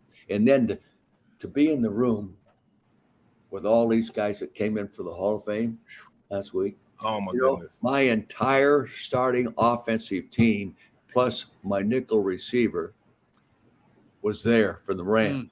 Wow. Wow. The entire group. And one of the smartest things we did during the party, we took pictures of each team together. And the Rams, Wow. were a lot of guys there. More than the Chiefs by a lot. And a lot of the Eagles were there too. We have some Eagles that couldn't travel. Right. You know, when you combine playing a number of years in the NFL after a college career with the age an NFL player is now, like my guys, they don't move like the normal citizen at 78, 74, 72 years old. And their problems are magnified. And I have great empathy for those guys, great compassion for them. And I'm very close to, especially very close to my Philadelphia guys. You know, Jerry Sizemore couldn't be there. Okay. He called me, always calls me Podna. And he called me last week. We had a great conversation. Guy Morris is not in good condition, not good. Stan Walters could not come. His knees are so bad. Going on airplane, doing all that. Those three guys played for me, started for 7 years. They missed 3 games. Wow. Combined. Unbelievable. Wow. Combined in 7 years. But they paid the price physically.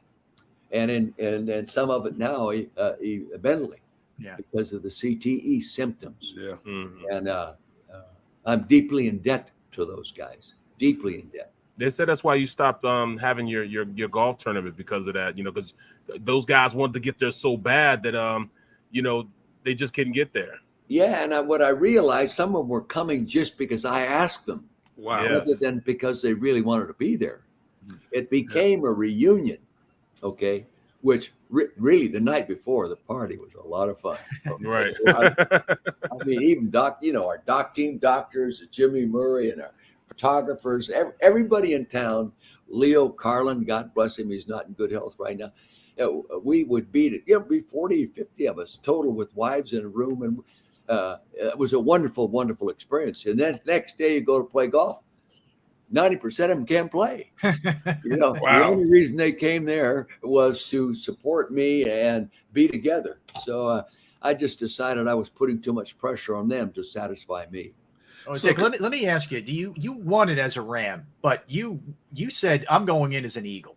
The connection you had with the city that you still have to this day. I mean, you're on billboards 40 years after you stepped aside. How do you explain it, that bond that you have with this city? Well, you know, I think credibility is something that takes a long time to earn. And if you haven't earned it, you can't use it. And since I've been here for a long time, I've earned credibility. I've invested a lot of time in the community. And like I think I said in the speech, you know, I was given 8 minutes. And not too long before I went out there, the president of the Hall of Fame came and said to me, do what you want. Nice. Wow. He pulled me up. So therefore, I went, most of my presentation was not on my notes. It was out of my heart. And I just winged it, and things came up, and I forgot a few. I forgot Carl Harrison. Great defensive lineman. He played for me and coached every down at the Rams and every down at the Chiefs with me. I called him right after I've got the stage. I called Carl Harrison. I said, Carl, I blew it. I got emotional talking about people in front of me and asked, like you said, ask Jimmy Murray Jr. stand up. Yeah. Ask Leonard Toast's granddaughter. All of a sudden, one of the most important men in my entire career, regardless of where I coached, I forget it. So, but you know what? Yeah, like he says, Coach, I know how you feel, so don't worry about it. But like I said, I feel like I know everybody in this city personally, and I feel that way. Pathetic. So, Coach, you have been in some of the most pressure-packed situation a human being could be in. So now is the grandest moment of your career. You're about to walk out on that stage and deliver your Hall of Fame speech. Now, obviously, the word nervous was a part of your everyday vocabulary as a coach. How nervous were you giving that speech? It's a great question. First off, I ended up not being nervous at all. As soon as he freed me up,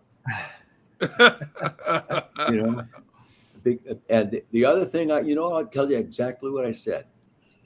Many times in my career, I didn't do it often. I would pick a game that we're playing, and I'd say, guys, there's a time in everybody's career to be at their best, and now is the time. Choking me up to think about it now. That's what I said to myself. And I went out and did it. But that's exactly where my thoughts were at that time. Wow. And you nailed it. You nailed it. Well, I asked my players to do it. Shit, if I ask them to do it, I better do it myself. Yep. Yep. Yeah.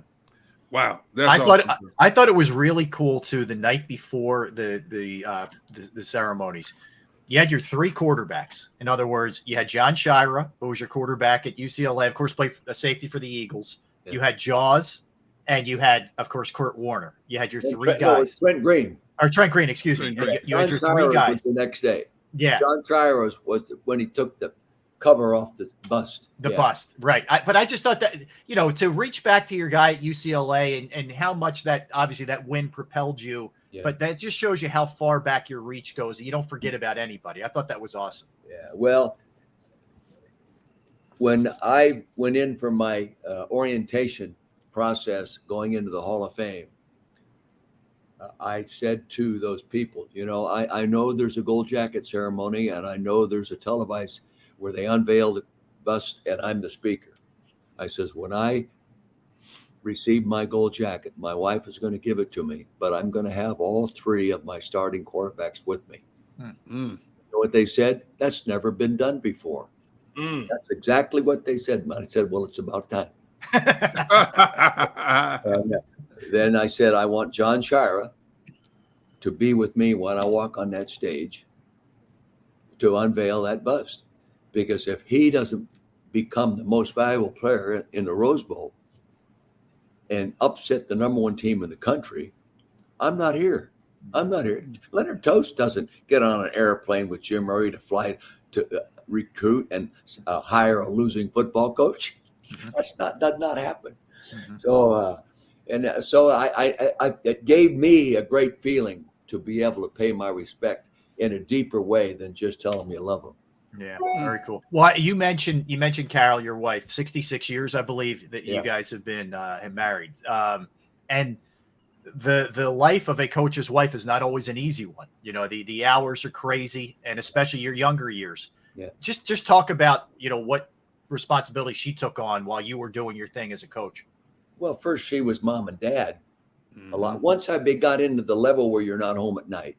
I was a high school coach, a junior college coach, and that I was home every night. That was even as an assistant coach in college, I was home like Wednesday, Thursday, Friday nights, but sometimes not for dinner. But I was in the house. Yeah. But when you get in those pressure jobs, there's no way to fulfill your responsibilities as a father at the highest level. So somebody has to cover your back. And Carol did an amazing job. There's a lot of things those kids did she won't tell me. I did it. She always says, you do not need to know. It's on a need-to-know basis, yeah. Her career was mine. Today, because of the economy and because of how we've moved socially, is the women have their own career, rightfully so. Yeah. But as a coach's wife, boy, that's tough to do. And there are some that do it. Carol didn't. Her career was being my wife, my assistant coach, and the father and mother many times, And Carol in her career has probably fed in our house 80% of the players we ever coached. Wow. In our house, especially if you get older and you don't have kids in your own home and you bring all the linebackers and their wives home for dinner on Thursday night in the off season when the training programs hell, we used to have the complete organization party at our house in Bryn Mawr, the entire organization. And George Hill and I would do all the cooking and Carol would do all the cake. We have never catered a meal. we always wanted to do it. And then we'd have player wives bring stuff. And it became, became something they really look forward to doing. And we did that all the way many times. I can't tell you how many times a player walks up to me and sees Carol, and they'll say, "Yeah, Mrs. Vermeil, are you still making that same hors d'oeuvre? Are you still making that salad the way you used to make it? Coach, are you still barbecuing those steaks like you used to barbecue them?" It's you add depth to your relationship. Plus, when you're in the pro football, you sit around a dinner table over 2 or 3, maybe 4 glasses of wine, and there's 6 or 7 players sitting around the table. You hear things you would have never heard in the locker room. You hear things you would have never heard on the practice field or in a meeting room. And it adds depth to the relationship, and it adds depth to understanding that person. So some of these kids weren't nearly as fortunate as I was. Right? My mom and dad were. My dad was 2 first downs away every day. 20 yards behind the house, it was a garage, and so it's a different, some of these kids don't know who their dad is, Right. And all of a sudden you're sitting and you hear them start talking about things like this. And you hear them talking about the high school coach that influenced them. You hear them talking about, hey, yesterday, what a high school principal introduced, a Hall of Famer, a high school principal. Wow. See, and those opportunities gave me much more time to share and get to know the person as a person better, And there's a lot of little things I picked up. Wow. That helped me later on with the same individual was sitting there having a glass of wine with me. So Coach, 2 questions in one. Number 1, where's the Hall of Fame jacket right now? Number 2, how often will you wear it, if any? It's hanging up there now, airing out a little bit because you're pretty sweaty. Oh yeah. And I told Carol this morning, I'm going to do a thing downtown tomorrow at the link for Coors Molson. Yeah. And I'm going to wear it. There you go. I have an Eagle Hall of Fame jacket. I have a St. Louis Hall of Fame jacket. I have a State of Missouri Hall of Fame jacket. I've never worn them. I wear the Eagle Hall of Fame on the Hall of Fame celebration night. I'm going to wear the gold jacket. First off, most people have never seen one up close. True. There's number 361s inside it. 362 of us in it now. And I'm the 28th football coach to go in as a head coach. And now my whole project is to catch up and get some of the other coaches that belong in there every bit as much as I do. They went 25 years, last 25 years, only 10 coaches have gotten in. Wow. You stop and think, who is under more pressure to help that organization succeed than the coach? No one. Yet they not even close. They pass them up. What a shame that Dan Reeves has to die and not go in the Hall of Fame. Yeah. Marty Schottenheimer. Yep. I mean, these guys won tons of games. The Mike Holmgrens. Tom Coughlin. These guys are great. They're all better. I think they're all better football coaches than me. So I'm lucky enough to have that Super Bowl win because Mike Jones tackled a guy on the 1 foot line. If Mike doesn't make that tackle, I'm not talking to you about the Hall of Fame today. I want to, Dick, did you think he was going to make that play? I mean, that is one of the great plays, if not the greatest play in Super Bowl history. The fact that he kept Kevin Dyson out of that end zone. Did you think he'd make that play? I didn't see it because he was on defense and I'm on the 50-yard looking down there and the offense is all standing up. I wasn't sure what happened in front of me. But I'll tell you something about Mike Jones. Okay, you may not believe this. He sends me a little prayer out of the Bible every day. Wow. Today. You know how long ago he played for me? Wow. Yeah. Right. Mike's a great guy, too. I know Mike very, very well. Yeah. Great guy. Amazing. Great guy. Amazing. Well, go ahead, Derek. Do you have something? Before, because I had Dick on Feeding the Birds, a podcast series I did for the Eagles. Yeah. And it catered to one of his hobbies. I guess I shouldn't call it a hobby because it's actually a business. But for a lot of people that don't know, Dick is very much a connoisseur of fine wines. He's a part owner of a winery. So I wanted to ask you, how's the wine business going? It's going well. We started to turn my hobby into a business in 2008. I'm a 15% owner. Okay. Some guys real true businessman. I'm not a businessman. I give more wine away than I drink. And that's hard to do. And these guys are business. It took until this last year before we had a year that was in the black. Yeah. Wow. And, I knew they would never let it fail because that's not what we just want to make really good wine. In fact, we're going to make a Hall of Fame wine. We're making a Hall of Fame, but probably be about 100, 120 cases. It's going to be very, very expensive.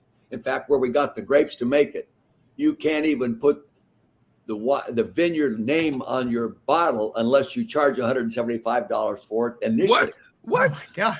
I'm still going to get 2 bottles. Beckstoffer Vineyard. But it's it'll be ready in 2.5 years probably. It's going to be a Hall of Fame. We've got the label all designed and everything. And I didn't talk about it there, and I didn't talk about it with anybody because I didn't want to use that as a marketing tool going into business. This is something my ownership team wanted to do, and it'll be a high-end quality bottle of wine. You know what? Let me just say before we close, let me thank Jeffrey Lurie and Howie Roseman, the organization, for making a contribution to the expenses to go to Hall of Fame. I'll tell you something, guys, it costs a lot of money to go to Hall of Fame. Yeah, it does. Really? It was nice. All 3 teams stepped up and made a contribution that helped me. I'd have done it anyway, and I didn't ask. The organization came to me and wanted to make a contribution. So it's very much appreciated. Would that help the former players get there, Dick? Is that what the contribution was? No, I know to the expenses. Okay. Oh my goodness. Just something. Go to a country club and feed 430 people. Right. With an open bar. Yeah. The only thing that was free there was my wine. Class move. That's a class move by the Eagles and your other teams too. That is good stuff. Awesome, Dick. This has been a true pleasure. We're like I said off the top, we're thrilled for you, and we appreciate you taking a couple of minutes with us. And continued success. Continued success, and enjoy. Yeah, I'm not retired. Hey, Coach. Can we get you back on later in the season to get your assessment of the Eagles? Sure. Yeah, I've been on the field now just one time. I don't go to many practices. I haven't at any time. Yeah. I used to go more when Andy was coaching. Sure. Right. Did you hear me during the broadcast tell you what Andy Reid did? No. Share it with us. Andy Reid showed up. Okay, now aren't they in training camp?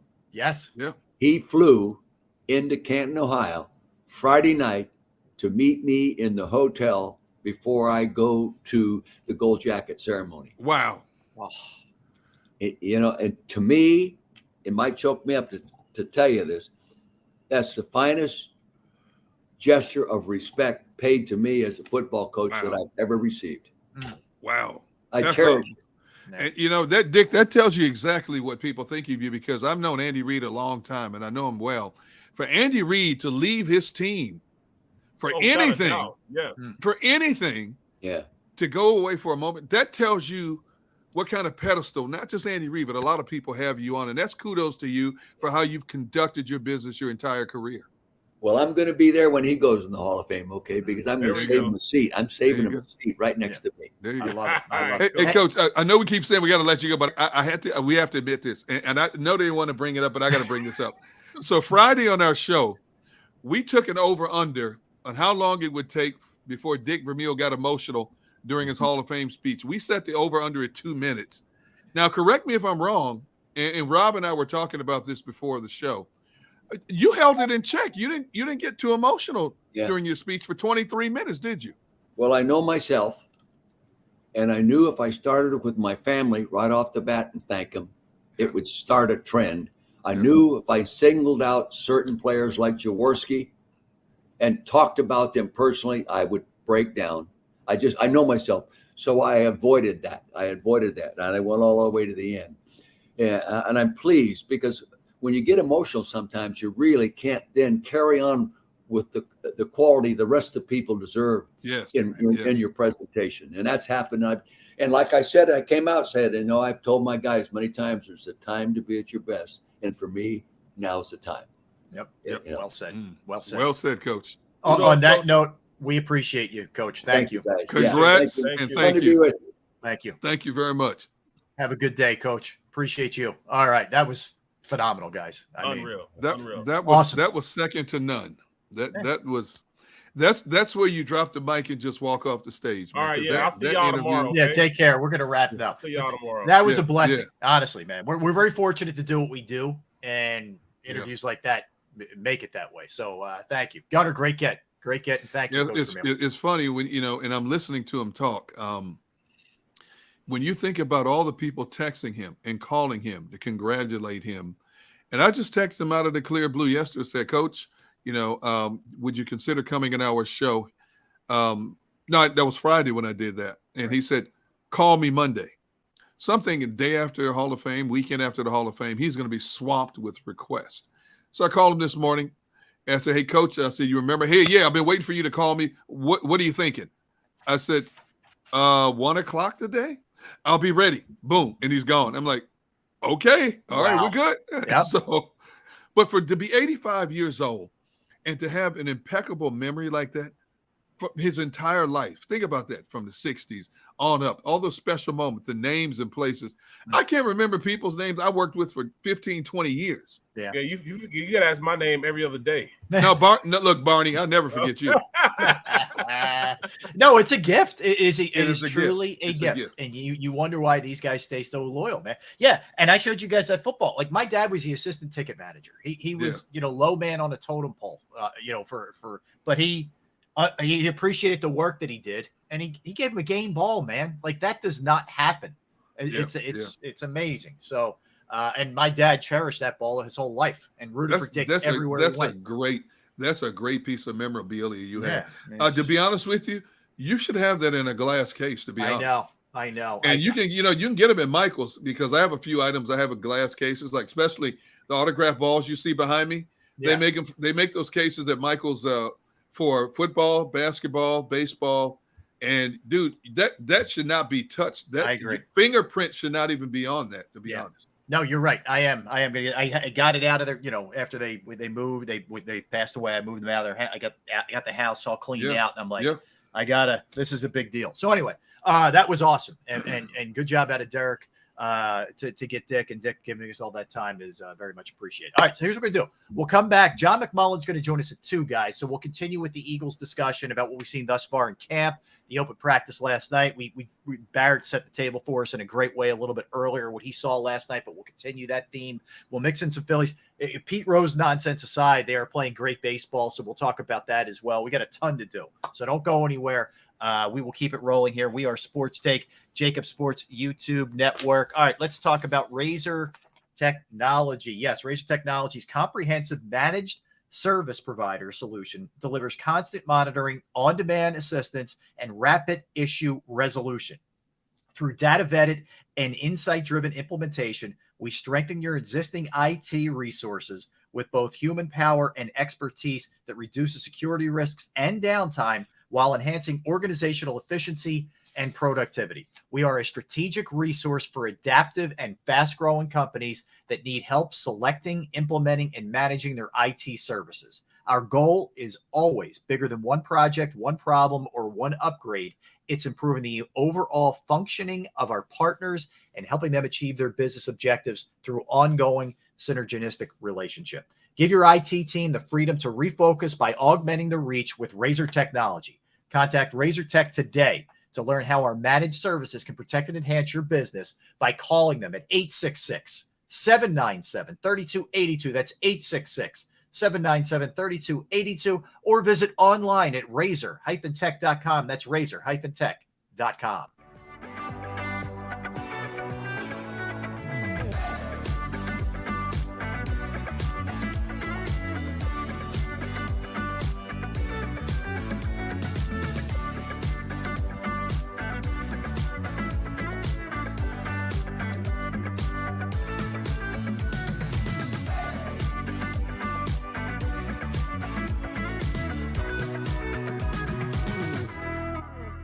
Do you stream on a Roku, Fire Stick, Android TV, or Apple TV? Now you can watch 6ABC 24/7 with the 6ABC Philadelphia streaming app. The big story on Action News. Search 6ABC Philadelphia and start streaming today.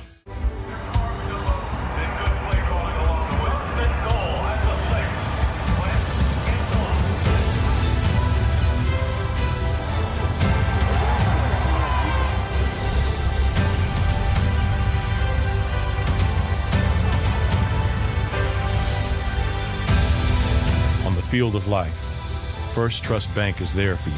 Champions on 3. 1, 2, 3. Because Philadelphia dreams deserve a Philadelphia bank.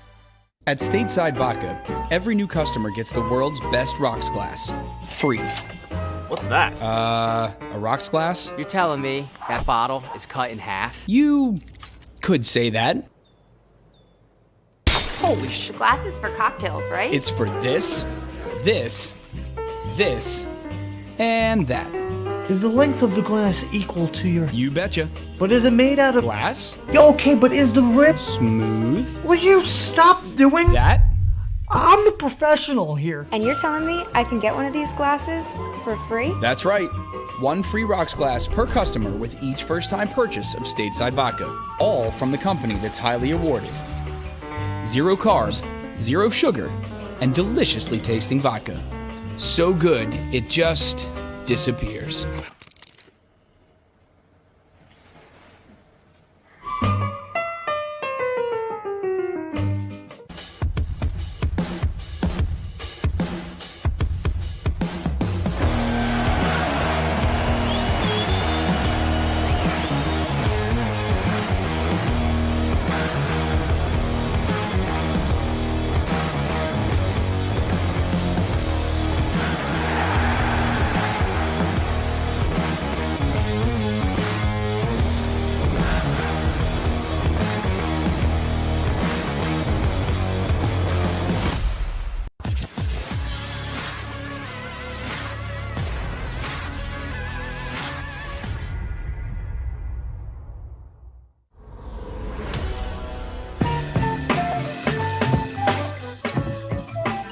We are back. Amazing stuff with Dick Vermeil. Again, you can check that out, guys, at JAKIB Sports Media Network, the podcast, as well as JAKIBsports.com in its entirety if you missed any of it. Derek Gunn, Barrett Brooks, Rob Ellis hanging out with you. John McMullen coming up at 2 o'clock. I do want to mention a little bit of Phillies, guys. We were talking a little bit earlier about the Pete Rose thing, but that aside, the team itself is playing unbelievable baseball. They are 38-19 under Rob Thompson. Keep in mind, they were 22-29 under Joe Girardi, just to put it in perspective a little bit. Mm-hmm. They are now 12 games over 500. They're in second place in the wild card. Yep. Now they passed the Padres, who have had a really tough weekend with the Dodgers. But they've won 5 straight, 10 of their last 11. This weekend, they went bonkers with the bats, outscored Washington 36-12, including 13-1 yesterday.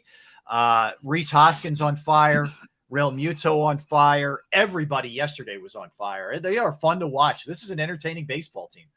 I've said it before. I'll say it again. This is a team that nobody in the National League wants to play right now.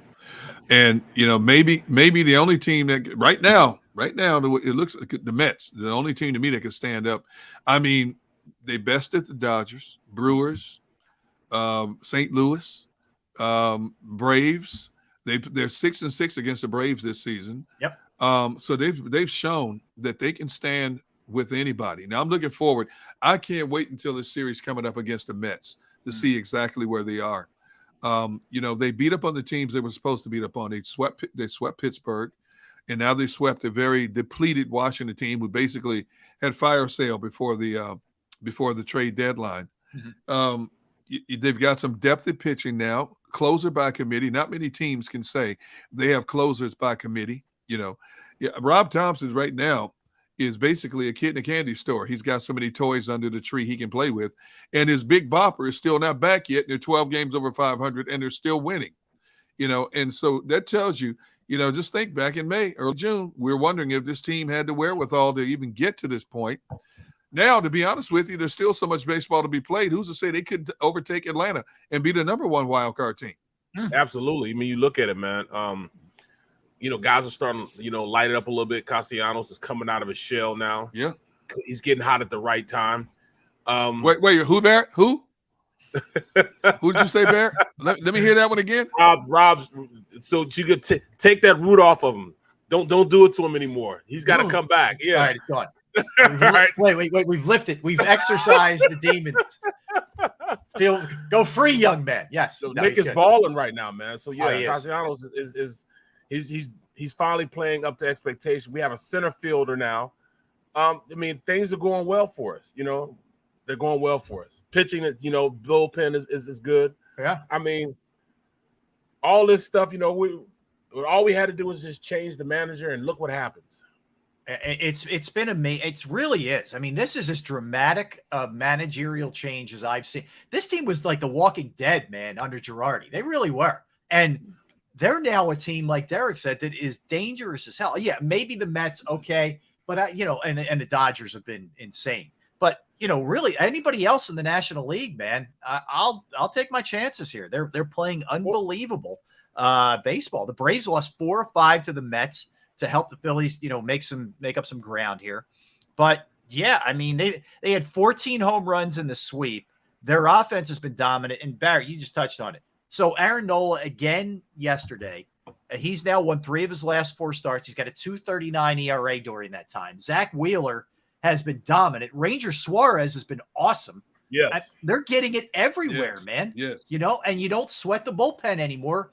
You feel like they're just gonna shut the door. Whereas before you're kind of covering your eyes when these guys are coming in. That's not the case anymore. I'm sitting back and I'm thinking to myself, I shouldn't be thinking it like this, but damn, do I say that Thompson could be up right now for manager of the year? It's not crazy. Drastic turnaround. I mean, that's drastic turnaround, bro. Yeah. No question. I'm telling you, man, That's a it good is point. not crazy. It's ridiculous how good they are right now. I mean, and we knew that this was going to be a bat first type of team. The offense had to lead this team into victory because our defense was so poor. Well, hey, they've pretty much locked down center field. Mm-hmm. Even first base, Reese has kind of locked it down. I mean, what do you do when they get their heavy hitter back? Well, so the one guy who's going to be interesting to see what they do is Derek Hall. That's what I mean. That's he a plays tough first. decision. Yeah, you can't move him. I know. So he's playing now. I got to be honest. Like I kept waiting for the fall off, and he hasn't fallen off. And then Bryce DHing and Reese scorching hot at first base. I don't know what you do with Derek Hall. Exactly. I don't know. That's a luxury, a great luxury to have. I wish he played something else. I know. You can't send him down. What are you going to do with him? I wish he could play a little outfield, but then the problem you have with let's say Bryce is DHing, Castellanos is hot right now. Schwarber's your leading home run man. What do you do? And all this, who would have thought we'd have these issues, man? This is great problems to have. Here's what's scary. Schwarber was only 4.15 in this series. He wasn't even a story in this series. Okay, you got Hoskins had 4 home runs in 4 games. Yeah. You had Real Muto had 2 home runs. He went 5 for 11 in the series. Hall went 5 for 10, I believe it was. Yeah, 5 for 10 in the series. Marsh has not even gotten his feet wet yet. Who else? How about Maton, who called up just recalled, and he's been phenomenal for him. He went 3 for 4. Yeah, I know. I don't know. And they made the really smart move. They put Stott at shortstop. They let Gregorius go. They basically, second base is going to be Segura, but they'll work Maton in just to kind of ease Segura back into this thing. All of a sudden now, you're getting contributions from all over the lineup where it isn't just Schwarber having to go crazy for you. Other people are really stepping up. You need to answer G Meta's question right now. You got to answer. I want to hear your answer. Who am I getting fired next? All right, let's think about this. Familia's gone. Herrera is gone. Yep. Gregorius is gone.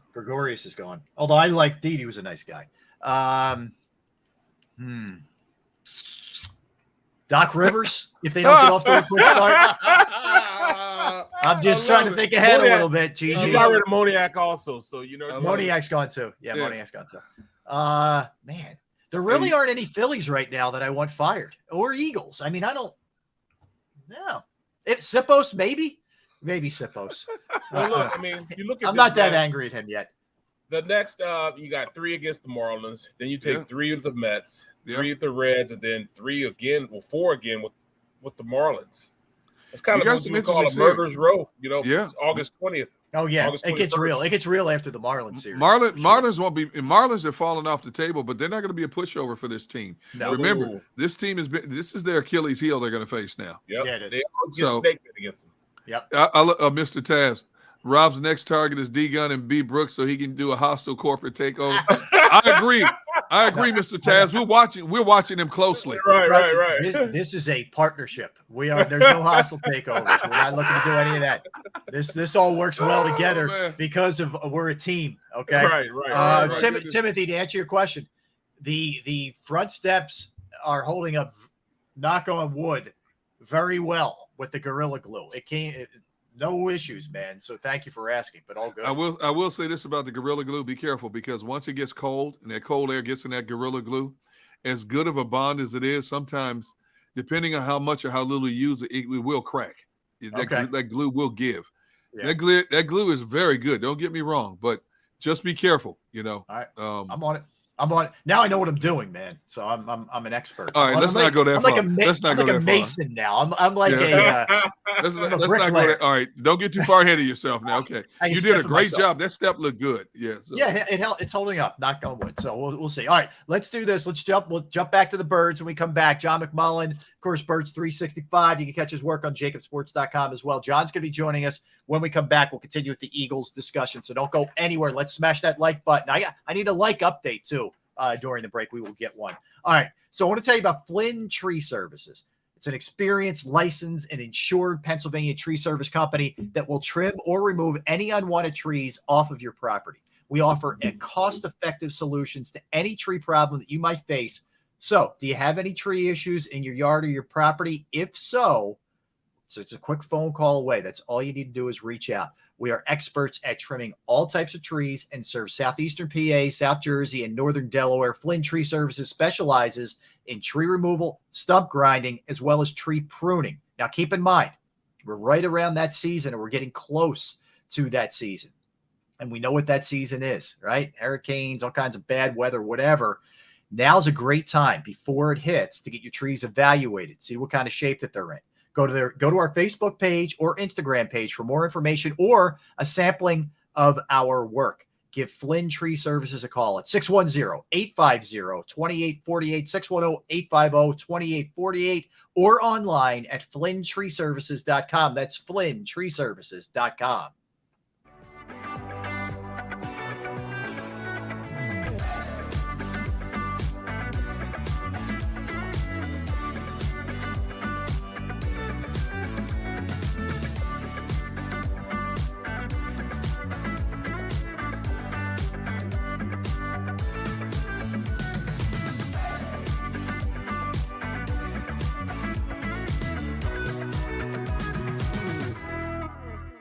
Do you stream on a Roku, Fire Stick, Android TV, or Apple TV? Now you can watch 6ABC 24/7 with the 6ABC Philadelphia streaming app. The big story on Action News. Search 6ABC Philadelphia and start streaming today.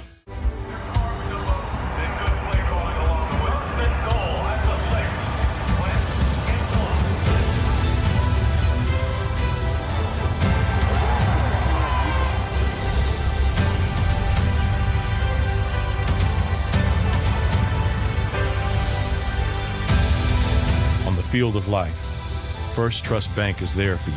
Champions on three. 1, 2, 3. Because Philadelphia dreams deserve a Philadelphia bank. At Stateside Vodka, every new customer gets the world's best rocks glass. Free. What's that? A rocks glass? You're telling me that bottle is cut in half? You could say that. Holy shit. Glass is for cocktails, right? It's for this, this, this, and that. Is the length of the glass equal to your... You betcha. But is it made out of... Glass? Okay, but is the rip... Smooth? Will you stop doing... That? I'm the professional here. And you're telling me I can get one of these glasses for free? That's right. One free rocks glass per customer with each first-time purchase of Stateside Vodka. All from the company that's highly awarded. 0 carbs, 0 sugar, and deliciously tasting vodka. So good, it just disappears.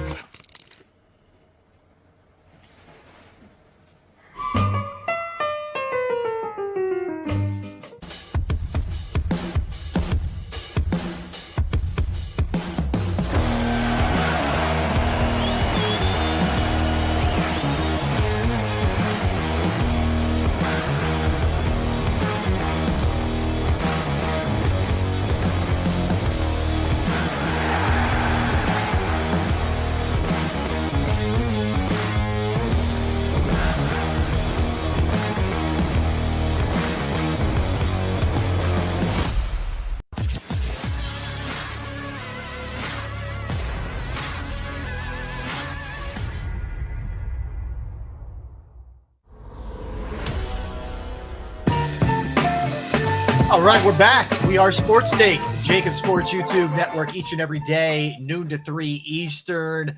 But you get up a little bit earlier, you can get the table set very nicely. Birds 365 with our next guest, John McMullen, along with Jody Mackey. We'll follow John on Twitter as well at JF McMullen. And also check out John's work at JAKIBsports.com. Does a phenomenal job with content for the Eagles. John, what's going on, my man? Hey, full house today. I'm That's excited. Right. That's Yes, right. sir. We're getting Yes, ready, sir. man. Yes. Unlike a lot of NFL teams, man, it doesn't matter if it's preseason, regular season, John, we're going, man. Our guys are out there. No walkthroughs here. No red practices here. Yeah, exactly. So, John, look, we talked a little bit earlier. I know you were down there last night as well. Barrett spoke on some of the things that he saw that maybe caught his eye. I'll just start there with you. Pretty basic question. Things that jumped out to you, positive, negative, whatever, that you said, oh, okay, maybe I'll store that away, or that was really impressive. I was, surprised to see the RPO game is as important as it was. You typically don't see, especially in the modern NFL, a big emphasis on the running game at practice. And I don't know if it was because the defense had sort of been dominating this summer, but the Eagles really kind of dusted off the RPO game, and Jalen looked great running it. At one point, Brandon Graham was just left in the dust and had to applaud as Jalen went by him. Man, I saw him in the spring, and I said he looks like he lost weight. Now Jalen says he didn't, but he admitted last week he gave up lemonade. He loves lemonade. Gave up the sugary drinks, and he kind of remade his body. So he might be still 220, but he looks quicker. And I started to think to myself, what the heck are we talking about? Making this guy a pocket passer? Why don't you build around what he is? And that's where I am with the Eagles. Build around what Jalen Hurts does well, and a lot of that is the movement skills, the RPO, stuff like that. And I don't understand this. Let's turn him into Justin Herbert. He's not going to be Justin Herbert. No. But Justin Herbert, he can do things Justin Herbert can't do. Utilize it. Yep. That's what the Eagles should be doing. John, I said the same thing, but I equate it more so to, all right, he's not going to have the blazing 4,500 yards a game, 38 touchdowns thrown, but he's going to get the most telling statistic of all of them, wins in the win column. And if you approach the game like that, you're going to win. He has the ability to go out there and win you football games. Now, the problem is when you get into contract time, do you pay him as a quarterback that's a top tier quarterback who has a great winning percentage, but not necessarily the statistics that go with that? But you have a guy that goes out there and wins when you need to win, and he can take you into playoffs, maybe even win you a Super Bowl. Yeah, and to me, that's the philosophy, the offseason talk, what Jeffrey Lurie wants. We all know that a high-octane passing offense, that's what he would prefer, and that's great. If you can go get it, go find it. I think the assumption, though, that, you're going to pick up every rock and find Aaron Rodgers or Tom Brady is kind of silly. So it's not easy to find those types of players. So if you can get better, get better. If you can't, build around what you have. And as Barrett said, you can win a lot of football games if they play the right way. If they play like they did the first 5 weeks of the season last year, they're going to underachieve. But if they play the way they did starting Las Vegas forward, they're going to win a lot of football games, as Barrett said. Let me ask both. I'm going to ask you and Barrett this because you guys have been there a lot. We've talked about all the so-called deficiencies that Jalen Hurts has had. You guys have talked about what you've seen in terms of improvement. But the one aspect I have not heard anybody talk about yet is, and John, you make a valid point in terms of instead of trying to mold him into something he's not and maybe handcuffing him, enhance what he is to make him better at what he does. But one thing I've not heard either of you guys talk much about is how much have you seen of him rolling to his left. The one thing that really stood out is he's not the same thrower when he's rolling to his left, obviously, as he is to his right. If you're going to make him more of a balanced lethal threat, because you see the better quarterbacks who can do this. They can go to their offhand and throw it on a Patrick Mahomes, an Aaron Rodgers. And I'm not comparing him to them, but I'm saying as the evolving process continues, as the evolution of Jalen Hurts continues, that has to be a necessity in his game, or defensive coordinators are going to pick up on that and try to force him to his left. Have you guys seen much of them working on that? I saw one play, and it was the ugliest play of training camp. He threw it across his body in the middle of the field, got intercepted. That's not what I want to hear. You know, Todd Bowles already figured it out. Yes. You know, so that's what Tampa Bay did last year in the playoffs. It's his kryptonite. You know, he's Zoolander for all you movie fans. He can't go left. Yeah, he can't go left. He's an ambi-turner. But you know, here's taking enough right turns, you eventually go left, man. So just feel like that, okay? You know what? You know, Jalen's not good at going left, and teams are going to try to force him there. But not everybody has Vita Vea, and not everybody has linebackers that can run, that can execute that game plan. So that's part of it. Number two, look, if you find yourself flush to the left, throw the football away. You know, live to play another down, or you know, it's easy to do. So as long as you stay away from the big mistake, I think the Eagles can live with it. But certainly, opposing defensive coordinators are going to look at that film from the Tampa Bay playoff game, and they're going to try to do similar things. But again, you know, you don't have Vita Vea, who is pushing Jason Kelce into the backfield. You don't have linebackers that can run sideline to sideline. So it's easy to say. It's not as easy to do. For Jalen, he can't, you know, it's not a strength. Every quarterback has weaknesses. He just has to realize his weakness and live to play another down. So whether that's throwing the football away, running out of bounds, do what you need to do. But John, my biggest, I'm sorry, Rob, my biggest concern is, and you make a valid point, my biggest concern is, say it's fourth and 10 or 12 games on the line. If a smart coordinator does that, boom, that could cost him in a lot of ways. And that's what I'm just saying. You're right. Every quarterback has a deficiency. But that's look, I always say margin of error. That's how I describe it. I say it all the time. Okay. Like, you know, if you have Aaron Rodgers, if you have Patrick Mahomes, you have a greater margin of error than other teams. True. You can win other ways. Yes. The Eagles, San Francisco proves that. I say it all the time. They made a Super Bowl with worse quarterback play than the Eagles got from Jalen Hurts last year. Mm-hmm. They almost made another Super Bowl with worse quarterback play than the Eagles got from Jalen Hurts.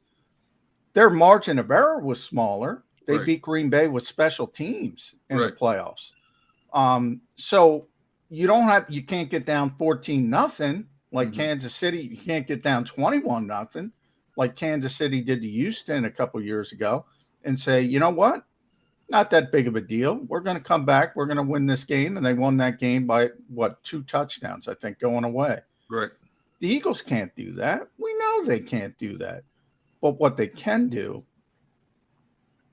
+1 in the running game with Jalen Hurts, best offensive line in football when Jordan Mailata's out there. Yep. Take advantage. And now, by the way, now you have A.J. Brown. So when those early progressions, first of all, A.J.'s always open. Dallas is always open. That makes it easier for the quarterback. Jalen can make plays in the passing game. The issue is he's not consistent. That's fine. You can still win a lot of games, as Barrett said.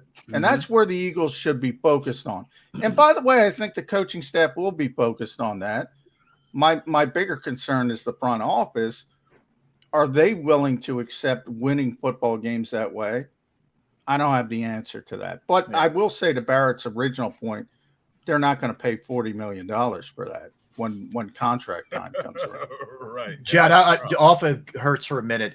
We all saw the video of Jordan Davis just, mauling Cam Jurgens. Poor Cam Jurgens. I mean, unreal, right? But that aside, what have you noticed day to day with him? I've seen a few things where you're just wowed by the insane size and athleticism, but from a consistency standpoint, how has he looked day to day?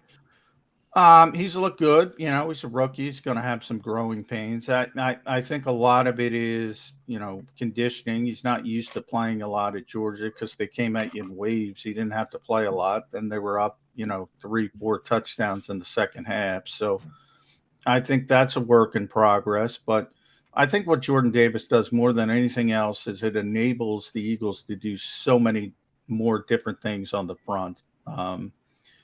They use this 5-2 overhang look. They can use 3-4. They use 4-3 in obvious pass rushing situations. They line Hassan Reddick and Brandon Graham up inside, and they have another edge rusher outside. Because he can handle the nose or one technique, that opens up so many more things that they couldn't do last year because that's not the strength of Javon Hargrave or Fletcher Cox. He can tie up multiple blockers. He's going to have a big impact on this team. He really is. But, you know, the one thing I'm concerned about, I've mentioned this on Birds 365, he's not going to put up a lot of stats.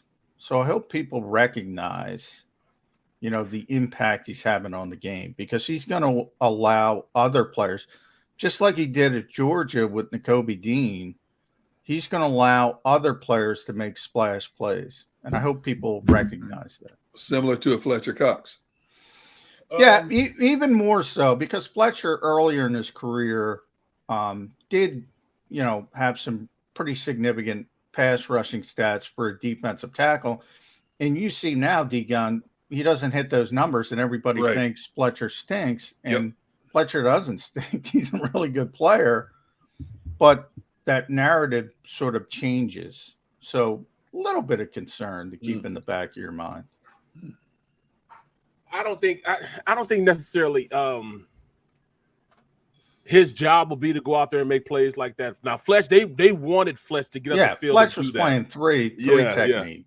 Yeah, you could tell. Fletch was, and that's why Fletch liked Jim Schwartz so much because he told him just go get the quarterback. Yeah, just go hunt. And it was fun for him. So now he's playing a lot of 4-eye technique. Now he's got to be a little bit more disciplined in the Eagles' current scheme, and it's not as fun. But he got used to it. And in the second half of last season, he saw it working. And as long as it works, I think Fletcher's happy. John, did we get an answer how these guys got concussed?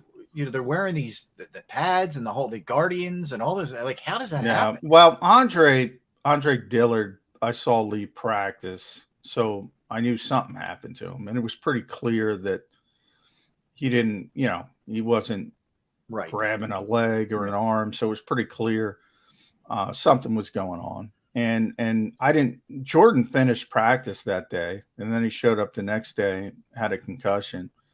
Boston Scott, I saw, he got a pretty significant hit from Marcus Epps. I think that's where he got concussed. But yeah, I mean, those Guardian caps, as Lane will call them, those goopy things, but they're supposed to protect you 33% more.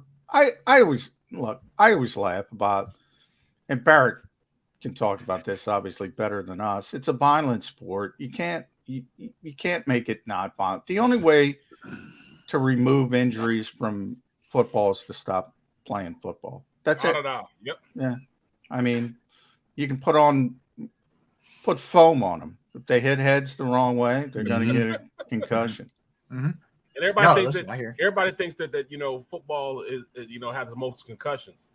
Actually, soccer, women's soccer has more concussions than even the NFL. Well, what about field hockey? That's that too.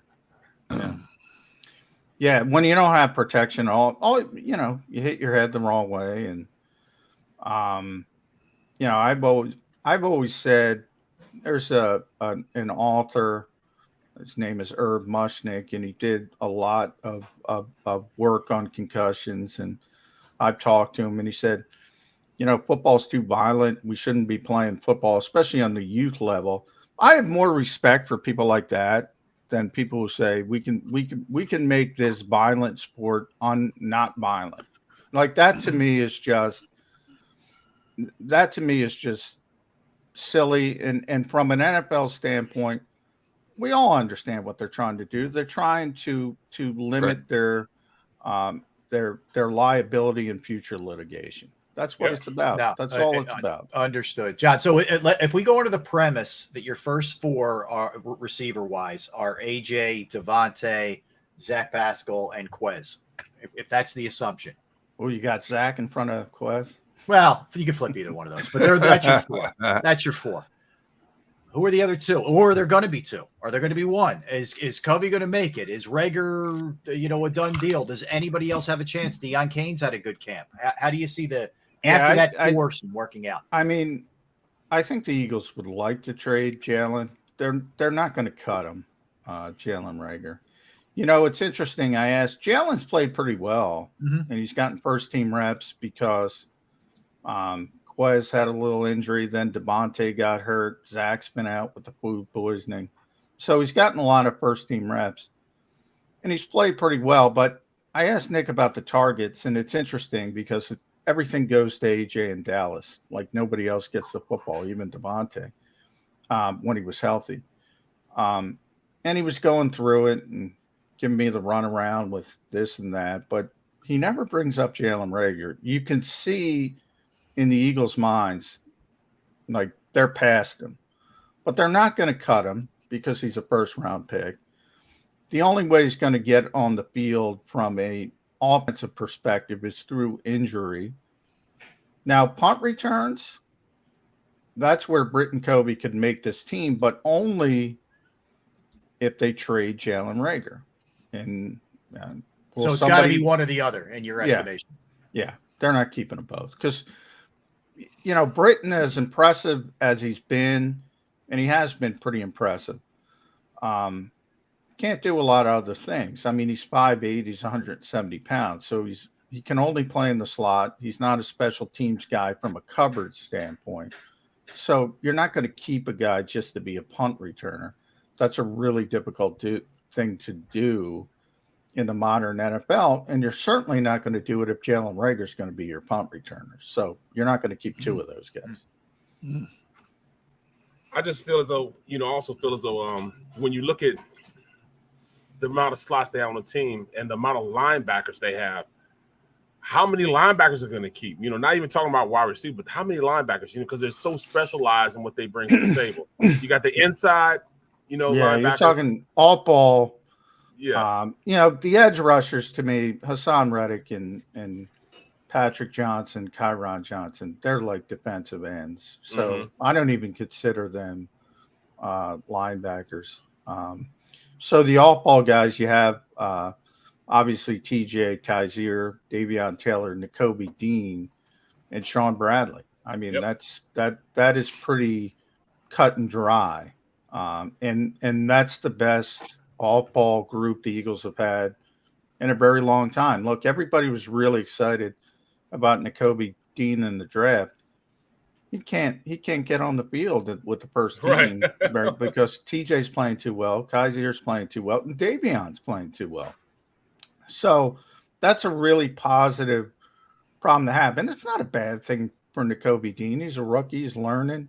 Maybe he comes on by the second half of the season, but it's a nice position to be in. Normally, we're not talking about the Eagles. We're crossing our fingers that Nate Gary can make the move from safety to play linebacker.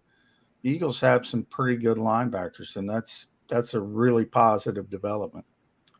John, it seems that Bradbury's getting a lot of shine here, like a lot of amazing, reviews on the way that he's played thus far. I'm just trying to imagine what this is going to look like with he and Slay, man. We talk about linebackers. When was the last time they had two really quality shutdown type corners as well? It's been a little bit. Yeah, you got to go back to Sheldon and Lito.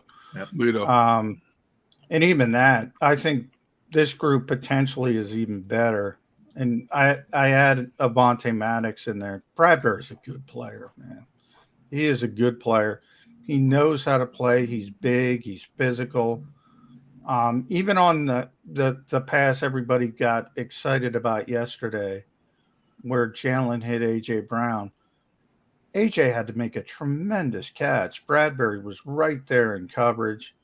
It was one-handed from my perspective. He had to make a phenomenal play because Bradbury's right there. You know, he got beat by Devontae once earlier in camp. And I got to tell you, their next rep in one-on-ones, he pressed him so much. Devontae, I think that's how he got hurt. He just got both his arms on him, and that was it. Play was over because he wouldn't let him off the line of scrimmage. He is a really physical, really long, really good quarterback. He's very savvy. He can make plays on the ball, and you know, he's not even their best corner. So typically, if you came into a season and said James Bradbury is the Eagles' best corner, you'd be pretty happy. And now you have Darius Slay and James Bradbury. Man, yeah. I tell you, both sides, these coordinators have a lot to work with, man. There's a lot of there's a lot of talent on this team. And that's why I said, if you play the right way with Jalen Hurts, you're going to win a lot of football games. You might John, not be able to throw the ball consistently, but you're going to win a lot of football games. Hey, John, is Marcus Epps progressing to your satisfaction? Yeah, I love Marcus Epps. Mm-hmm. I think the only one who loves Marcus Epps more than me is Jonathan Gannon. Or Barrett. He's yeah. I saw Marcus when he was a rookie. He got drafted by Minnesota. And the whole thing with Marcus was he was a really smart and savvy coverage player in college, but he was really small, really undersized, and not very physical. And all of a sudden, he owns a gym in Southern California. He runs it. It looks like he spends all his time in that gym, all his free time. He's a completely different guy physically. And I hesitate to bring up the name Malcolm Jenkins, but people forget Malcolm came into this league as a corner. Yep. And all of a sudden he built up his body and he was this big, physical, intimidating safety. Now, I'm not saying Marcus Epps is going to be Malcolm Jenkins because he's not, but from a physical standpoint, he's completely remade his body. Like I said, he knocked Austin Scott out. And Marcus Epps, the rookie, was not going to do that. So he's much more equipped to play in the NFL. And if we all say only there's probably always going to be one safety who never leaves the field, and everybody was saying it's going to be Anthony Harris, it's going to be Jaquiski Tart, who can't even get first team reps. It's going to be Marcus Epps. He's the one who's not leaving the field. Ever. I've been screaming it, bro. I've been screaming this since February. I kept telling people, number one, Marcus Epps will be the best safety we have. Have I not been saying that, guys? You have. Yes, you have. Then I also said that TJ Edwards. You have. He's not going to relinquish that middle linebacker position. I don't care how good the rookie is. TJ Edwards changed how this defense was run the latter part of the season because he's so physical and such a downhill linebacker that they started stopping a run when he started playing. So I hate to say that I'm right, but I am right this time. Yeah. TJ is the most underrated player on this team. Absolutely. In my opinion. John, will we see any starters on Friday against the Jets? Trying to think. Maybe Quez. Do you consider Quez a starter? I mean Border. Yeah. Jordan might play. He's a rookie. Maybe Kaiser plays a little bit. Maybe Marcus plays a little bit because they're young players, but nothing of note. And the ones who do play, they're going to play really short cameos. Mm-hmm. You're going to see a lot of Kennedy Brooks and Jason Huntley running the ball. You're going to see a lot of Britton Covey, so get ready for those stories. Unfortunately, you're going to see a lot of Carson Strong, who has not been good. Reed Sinnett has lapped Carson Strong. as the third quarterback. In fact, Reed Sinnett got some second team reps. He's closer to Gardner Minshew than Carson Strong is to him. And the young corners, they have so many young corners. They're going to play a ton. But yeah, the Eagles showed last year. Look, Jalen Hurts played 4 games as a rookie, as we all know. Didn't play well. It was a bad team. Completed 52% of the passes. He could have used preseason work last year. They didn't play him. Why the heck would they play him this year? And you know, you're not going to play the offensive line. You're not playing Kelsey. You're not playing Lane. You're not playing Isaac, who's coming back from a serious injury. It's going to be like last year. Very few starters, and this is where the third team, those guys don't get a lot of reps in practice, and they're going to get a ton of reps in preseason games, and it's where they have to sort of try to open the coach's eyes. Okay. All right, John. Well, listen, man, good stuff.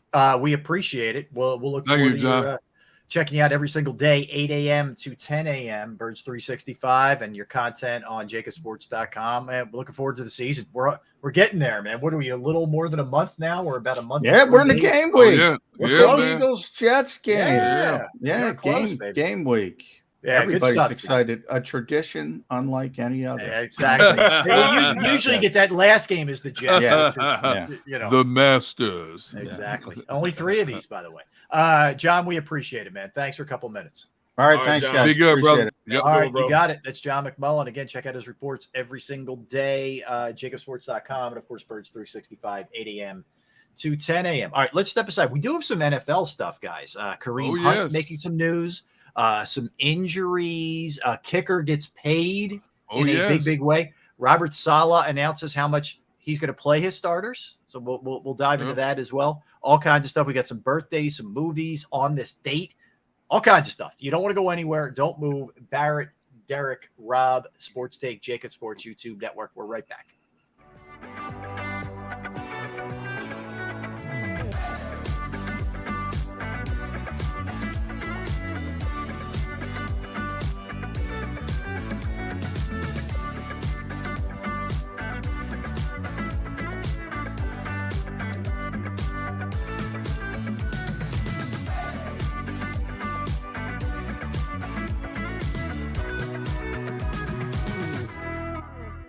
Do you stream on a Roku, Fire Stick, Android TV, or Apple TV? Now you can watch 6ABC 24/7 with the 6ABC Philadelphia streaming app. The big story on Action News. Search 6ABC Philadelphia and start streaming today.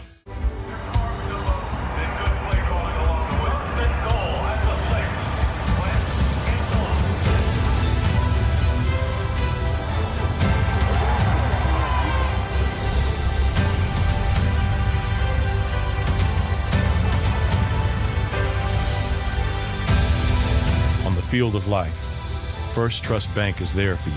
Champions on 3. 1, 2, 3. Because Philadelphia dreams deserve a Philadelphia bank. At Stateside Vodka, every new customer gets the world's best rocks glass. Free. What's that? A rocks glass? You're telling me that bottle is cut in half? You could say that.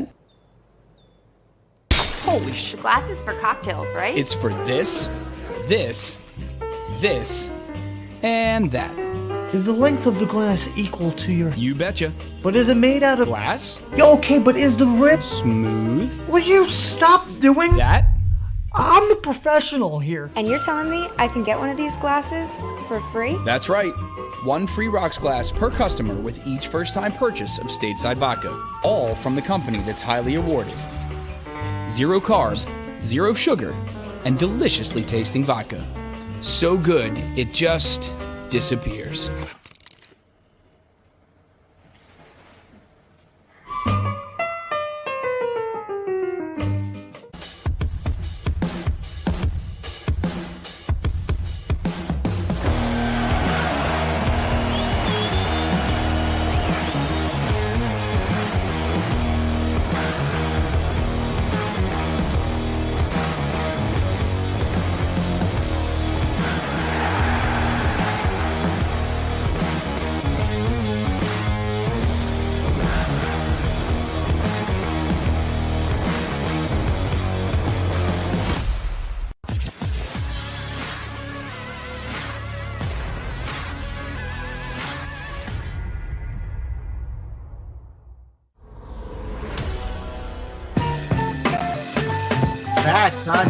man. Final segment of Sports Take on this Monday. Derek Gunn, Barrett Brooks, Rob Ellis hanging out with you. We appreciate everybody viewing, listening, hanging in the chat room as well. All right, so let's start with this one, guys. Kareem Hunt wants to be traded from Cleveland, is not happy that there hasn't been any kind of contract extension.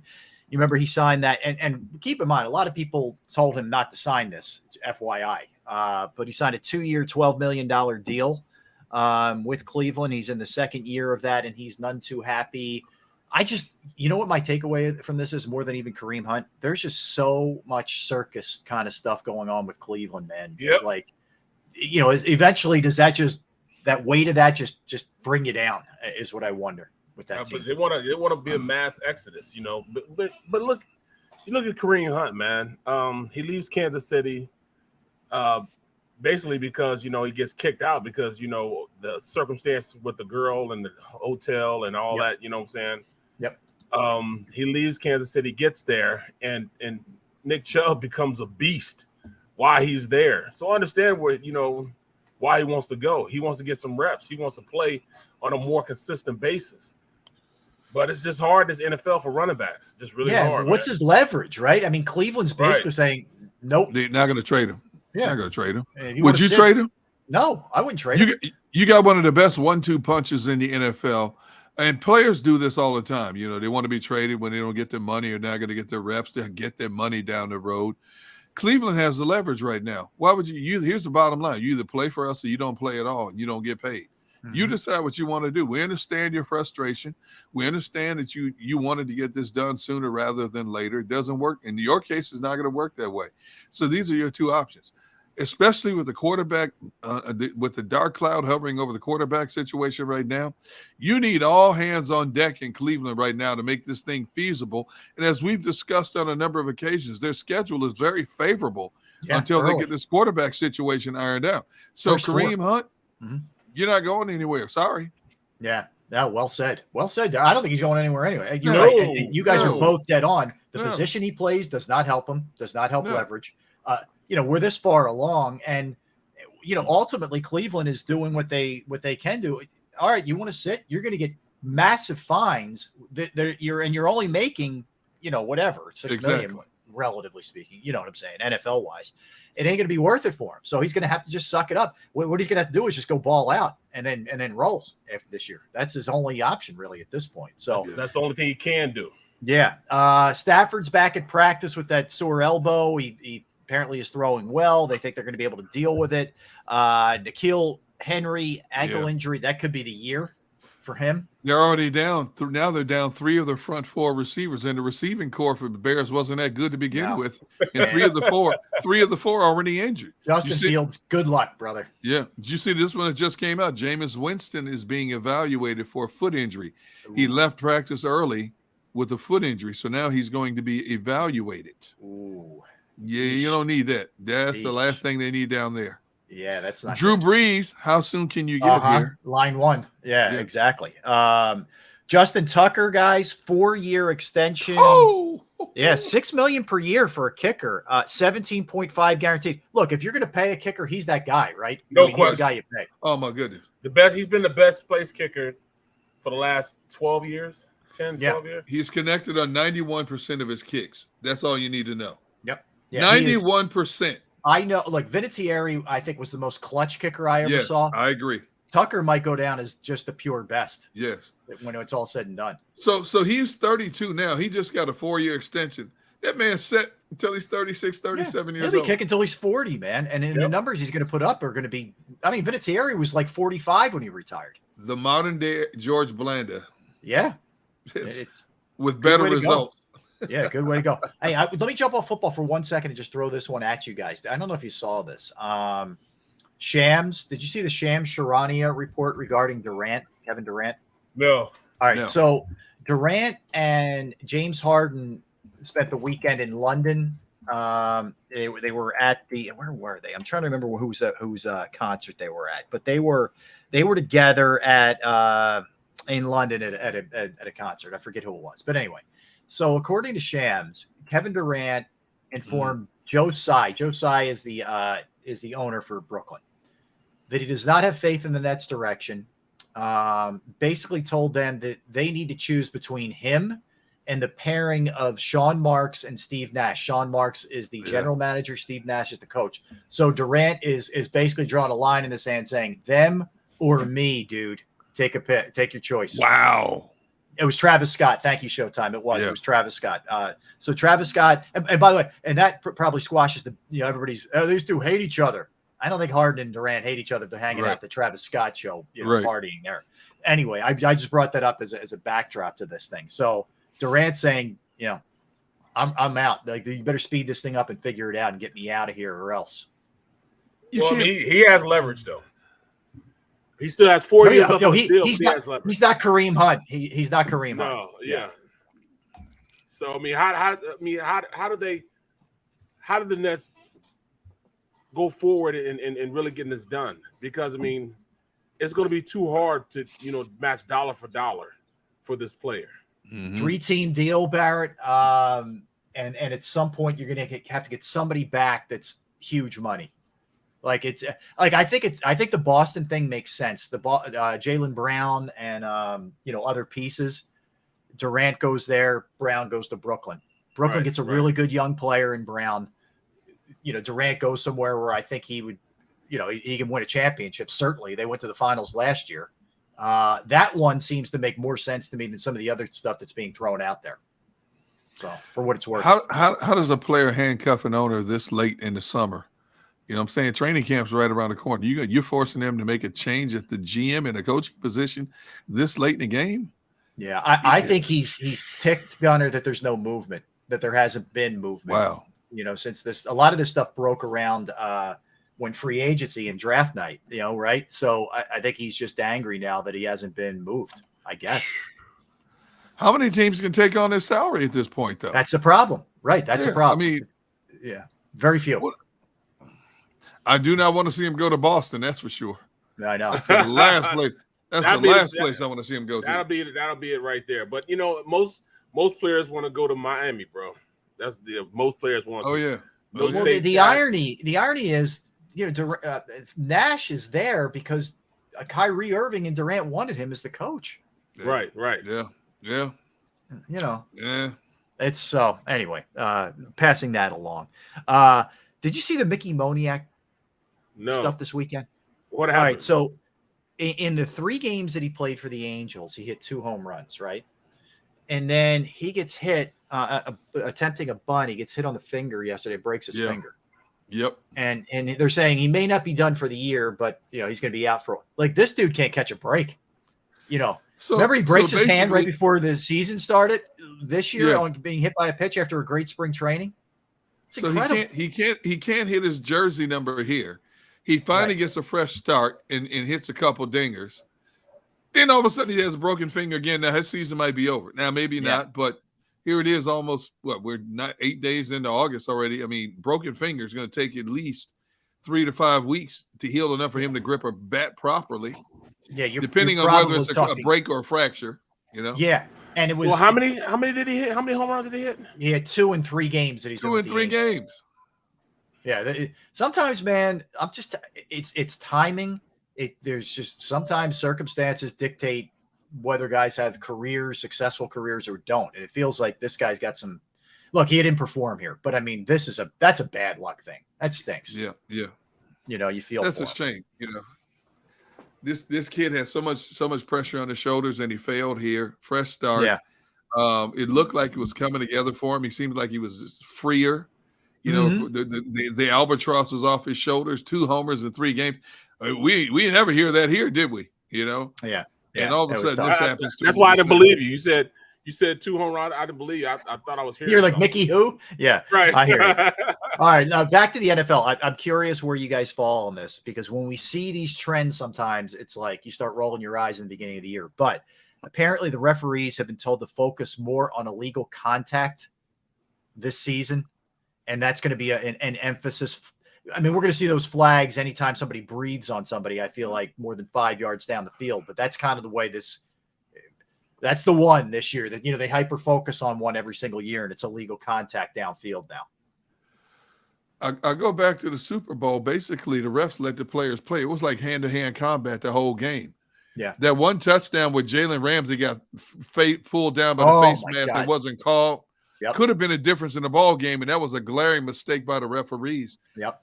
The one thing that frustrates defensive players, especially DBs, more than anything else, they don't know what is and what isn't anymore for the last 5 years because the call is so inconsistent in terms of what's illegal contact nowadays. So now you're telling the referees you better watch it even closely because they're being graded every week on their performance and how they call the game. So now referees, if I'm a referee, I'm thinking, man, if this guy touches him, I'm calling it because I don't know what my future. Yeah, and the league's breathing down our necks on it. Exactly. Yeah. So now it's going to be even more flag football, more so than anything else. No, you want to every physical element of the game. Offense wins ratings, bro. No, go ahead, Barrett. Yeah, that's exactly what it is. I mean, you talk. People want to see more scoring. Nobody really likes to see the defense making plays, man. They want to see offenses. They want to see scoring. They want to see big plays, and it really sucks because it takes out the essence of the game when you see flags throwing every 5 seconds, and you can't touch a guy. You already can't touch the quarterback. Now you can't touch receivers either. It's gonna be a tough game to watch. No, it's ridiculous. When you come to talking about a team like Houston playing anybody, Houston's not a scoring juggernaut. I mean, you want to think you have some kind of hope to stay in a game. If you're going to take this away from a team like Houston, teams like the Kansas Cities, the Denvers, the Baltimores, the Green Bay, they can go up and down the field, score 28, 30 points a game. But when you're talking about a team that loves to wear you down with their defensive play, and especially a team like Houston that's devoid of talent to begin with, there's a mismatch every week, according to what Rob just said that they want the referees to do now. Yeah. They don't have a fighting chance now. No, look, I'll err on the side of, some things that technically by letter of the law are penalties and it not being called any day over a flag fest because you get no momentum. Nope. It's not good for the viewers. It's not good for your fan base. It's not good for the players. It's not good for the people sitting in the stands who pay all of that money. It stinks for everybody. And you know what? In the ref's defense, and I don't defend the referees much, in this situation, they're having their hands forced. Like they don't want to do this, but the league is making them do it. And I don't get why they all of a sudden I don't arbitrarily enforce certain things sometimes, man. It just makes no sense to me. Where do you go from there, though? I mean, how do you adjust to this whole thing? Because as a player, it's going to take these defenses at least 3/4 of the season to learn how to play against these refs. They're not just playing against the offense; they got to play against the refs. So how long is it going to take them to really get used to not be able to? I mean, everybody's going to have to play zone. Yeah, I agree. Yeah, I agree. Could be. You gotta have two different playbooks. You're right. You got to devise a scheme for an offense, and you got to know. It's almost like anytime a pitcher comes into a game, the opposing team has a book on what he likes to throw. Right. Yep. It's a percentage of time. Okay, it's going to be the same thing with referees. What percentage of the game is he calling illegal contact now compared to this referee over here? Can we cheat on this side more so than this side? Or can we cheat less this game because this group of refs calls a much tighter game than the group of refs we're going to see next week? I mean, it's almost like a part of your scouting report, right? Yes, I mean, it's ridiculous. All right. So let's hit a couple things related to this date. Movies, not a ton. Yeah. One good one. We've discussed it on the show before. Stand By Me came out in 1986. Really good coming of age movie. Rob Reiner. I think it was one of his first movies that he directed for Rob Reiner, as a matter of fact. But good cast, good movie. Stephen King book. It was based off of that novel. So that's a good one. SWAT, the movie, came out in 2003. It's a pretty good movie. That was a decent movie. Yeah, twice been a TV show. Presently still around. You got any other movies, Gunner? That's all I got. That's all I got right there, bro. All right. That's it. Birthdays, there's a few here. We got Dustin Hoffman. Man, he's 85. He's Dick Vermeil's age. He's 85 years old. Unbelievable. Dustin Hoffman. I mean, so many great performances from Dustin Hoffman. Roger Federer, 41, one of the all-time, and some people would argue the greatest, but one of the all-time tennis greats, 41. The Edge from U2, the lead guitarist, is 61. Yeah. Megan Good, who is a really good actress. Megan Good. Yes. Look at Barron said that twice. There we go. I don't know. I honestly don't know who that is, to be honest. Sure. I know who Megan Good. You know who Megan Good. We all know who Megan Good is. Yes, we do. 41 for Meg, still strong. Well, she says she's a reborn version now. A reborn what? Version. Really? How's that Until possible? she gets married. I'm just saying what she said. I just want to know, how's that possible? Because I know something I don't know. Anyway, let's move on, Rob. Let's keep going here. Cool Mo D is 60. How you like me now? Yeah, I love Cool Mo D. 60. Rob used to dress like him back in the day. I did. I had that hat. The hat. Those videos were the best. I used to live downtown. Yeah. 29th Street. So it used to be, they had no budget, right? So it would just be like dudes walking like through the streets of like New York. Like that's all it was. Like he'd be under like you see the train go by. It was great. So the Cool Mo D 60. Shawn Mendes, the singer, is 24. 24. That's it. Jeez. I thought he's like 40. My man's had like 24 hits. He's had a lot of hits too, man. Yeah.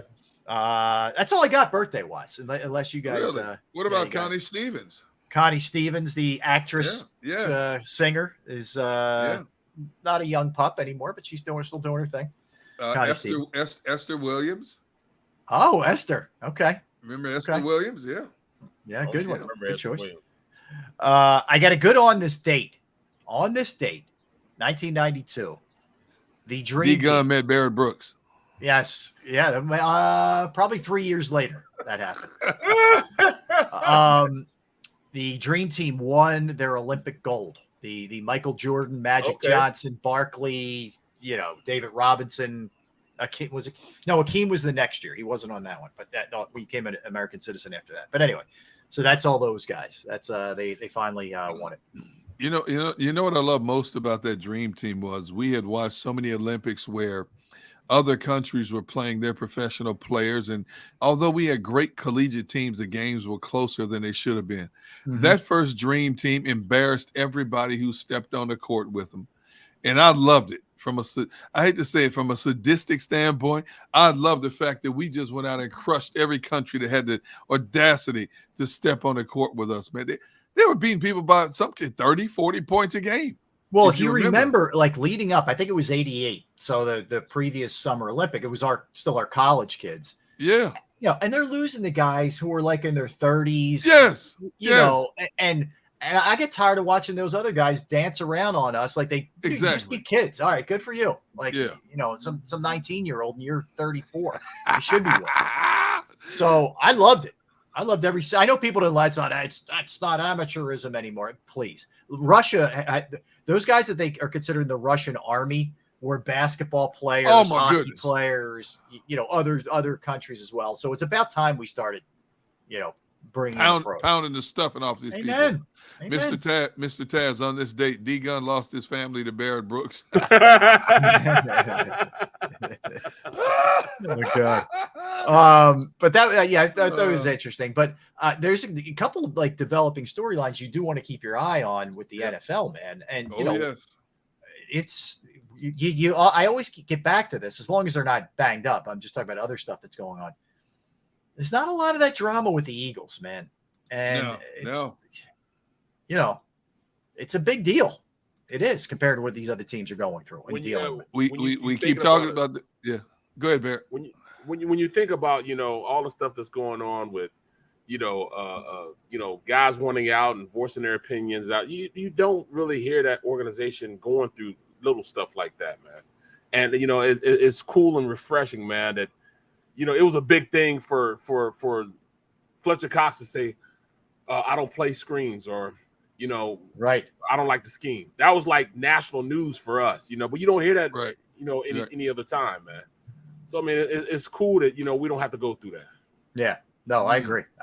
And other teams are dealing with some kind of like the Eagles stuff. We talked about it earlier with practice. Okay. I mean, they'll be able to deal with it. But I look at the Raiders, like Josh Jacobs, and there's some talk about maybe him being traded, him wanting to be traded. Yeah. He's a key piece to that, man. They have a lot of weapons, but they need to be able to run the ball. Absolutely. Especially him. He's such a physical between the tackle runner, too. Oh, yeah. You know, he gets hurt, but I tell you what, when he's on, that young man is a tough individual to deal with. Yep. I think right now the biggest storyline to keep a close tabs on is Jameis Winston and that foot injury. Man. That's a huge storyline, not just for New Orleans, but across the NFL, because that changes the complexions of a lot of things in terms of how that Saints team is perceived down there.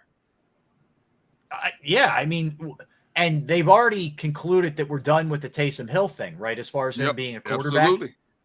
Yeah, so, that left when Sean left. Yeah, Sean was his guy, man. Yeah, so if you look at what their situation is quarterback wise, at least they have Andy Dalton in the wings. If it's something, True. you know, it's better than what it was. It was what was it, Trevor Siemian and Hill last year, which the Eagles saw up close and personal, right? So they're in better shape. Let's put it that way than they may have been in previous years. And so with those weapons, Andy Dalton can still sling it with those weapons down there now. Oh yeah. Well, I'll give you another one. Mekhi Becton, who was the stud offensive lineman for the Jets, is having all kinds of problems with his surgically repaired right knee, and he's having foot issues too. Yeah, there's no chance you'll see him on Friday in the Eagles game, but Salah's going to play the starters, sometime. They might get a quarter or 3 or 4 series in this game. They just also said he's going to have another MRI on that knee. That's not good. No, it's not a good sign. Not a good sign. So yeah, that's kind of where that stands. Like I posed the question to John McMullen a little bit earlier. I'll ask you guys. Do you think we'll see any starters? Yes, I think so. Friday, you do. Okay. I think you need to. Yeah, put it like that. You need to. Yeah, I think you need to, man. I mean, even though we didn't see them really last year, you think he'll change that up this year? Just from conversation. That he didn't even entertain it last year. You know what I'm saying? He was like, no, not guys aren't. No. At least he's now entertaining it.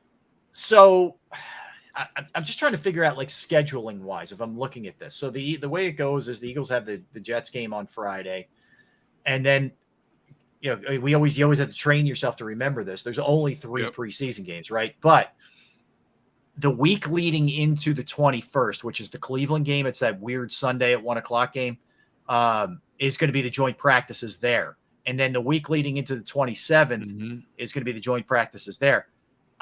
I would think that if those guys are, your ones are kind of going at it in those joint practices, we're probably not seeing them in those 2 games, right? You could be right. You could very well be right.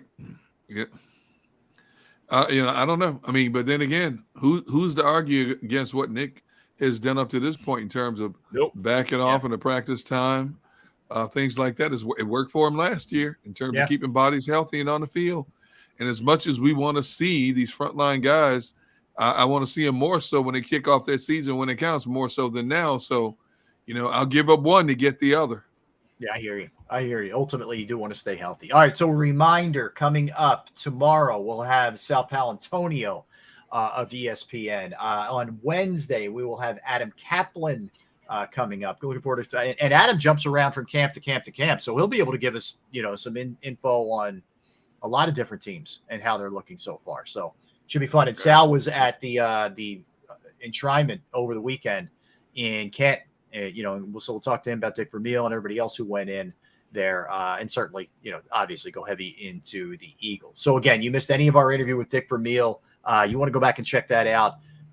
It was really, really enjoyable. Just go to JAKIBsports.com, or you could go to JAKIB Sports YouTube Network. All right, that's going to do it. We have the National Football Show coming up with Dan Cilio. Want to thank Xander Krause, our producer. Want to thank John McMullen hopping on a little bit earlier. It was fun, gents. We are back at it tomorrow at the same time. So you guys and everybody who streamed, everybody who listened, everybody in the chat room, thank you. Enjoy the rest of your Monday, and we will see you tomorrow at noon Eastern. Don't move. Dan Cilio's got you next for the next 3 hours. Talk to you guys later. We are Sports Take.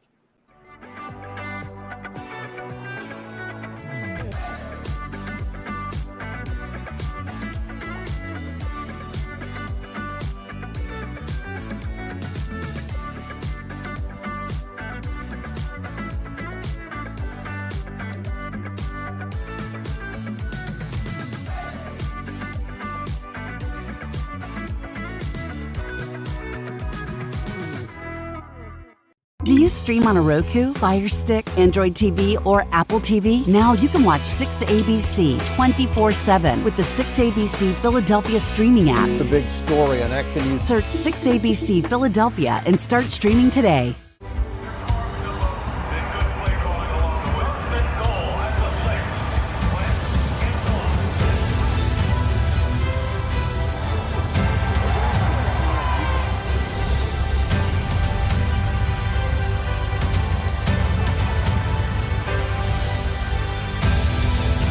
Field of life, First Trust Bank is there for you. Champions on 3. 1, 2, 3. Because Philadelphia dreams deserve a Philadelphia bank.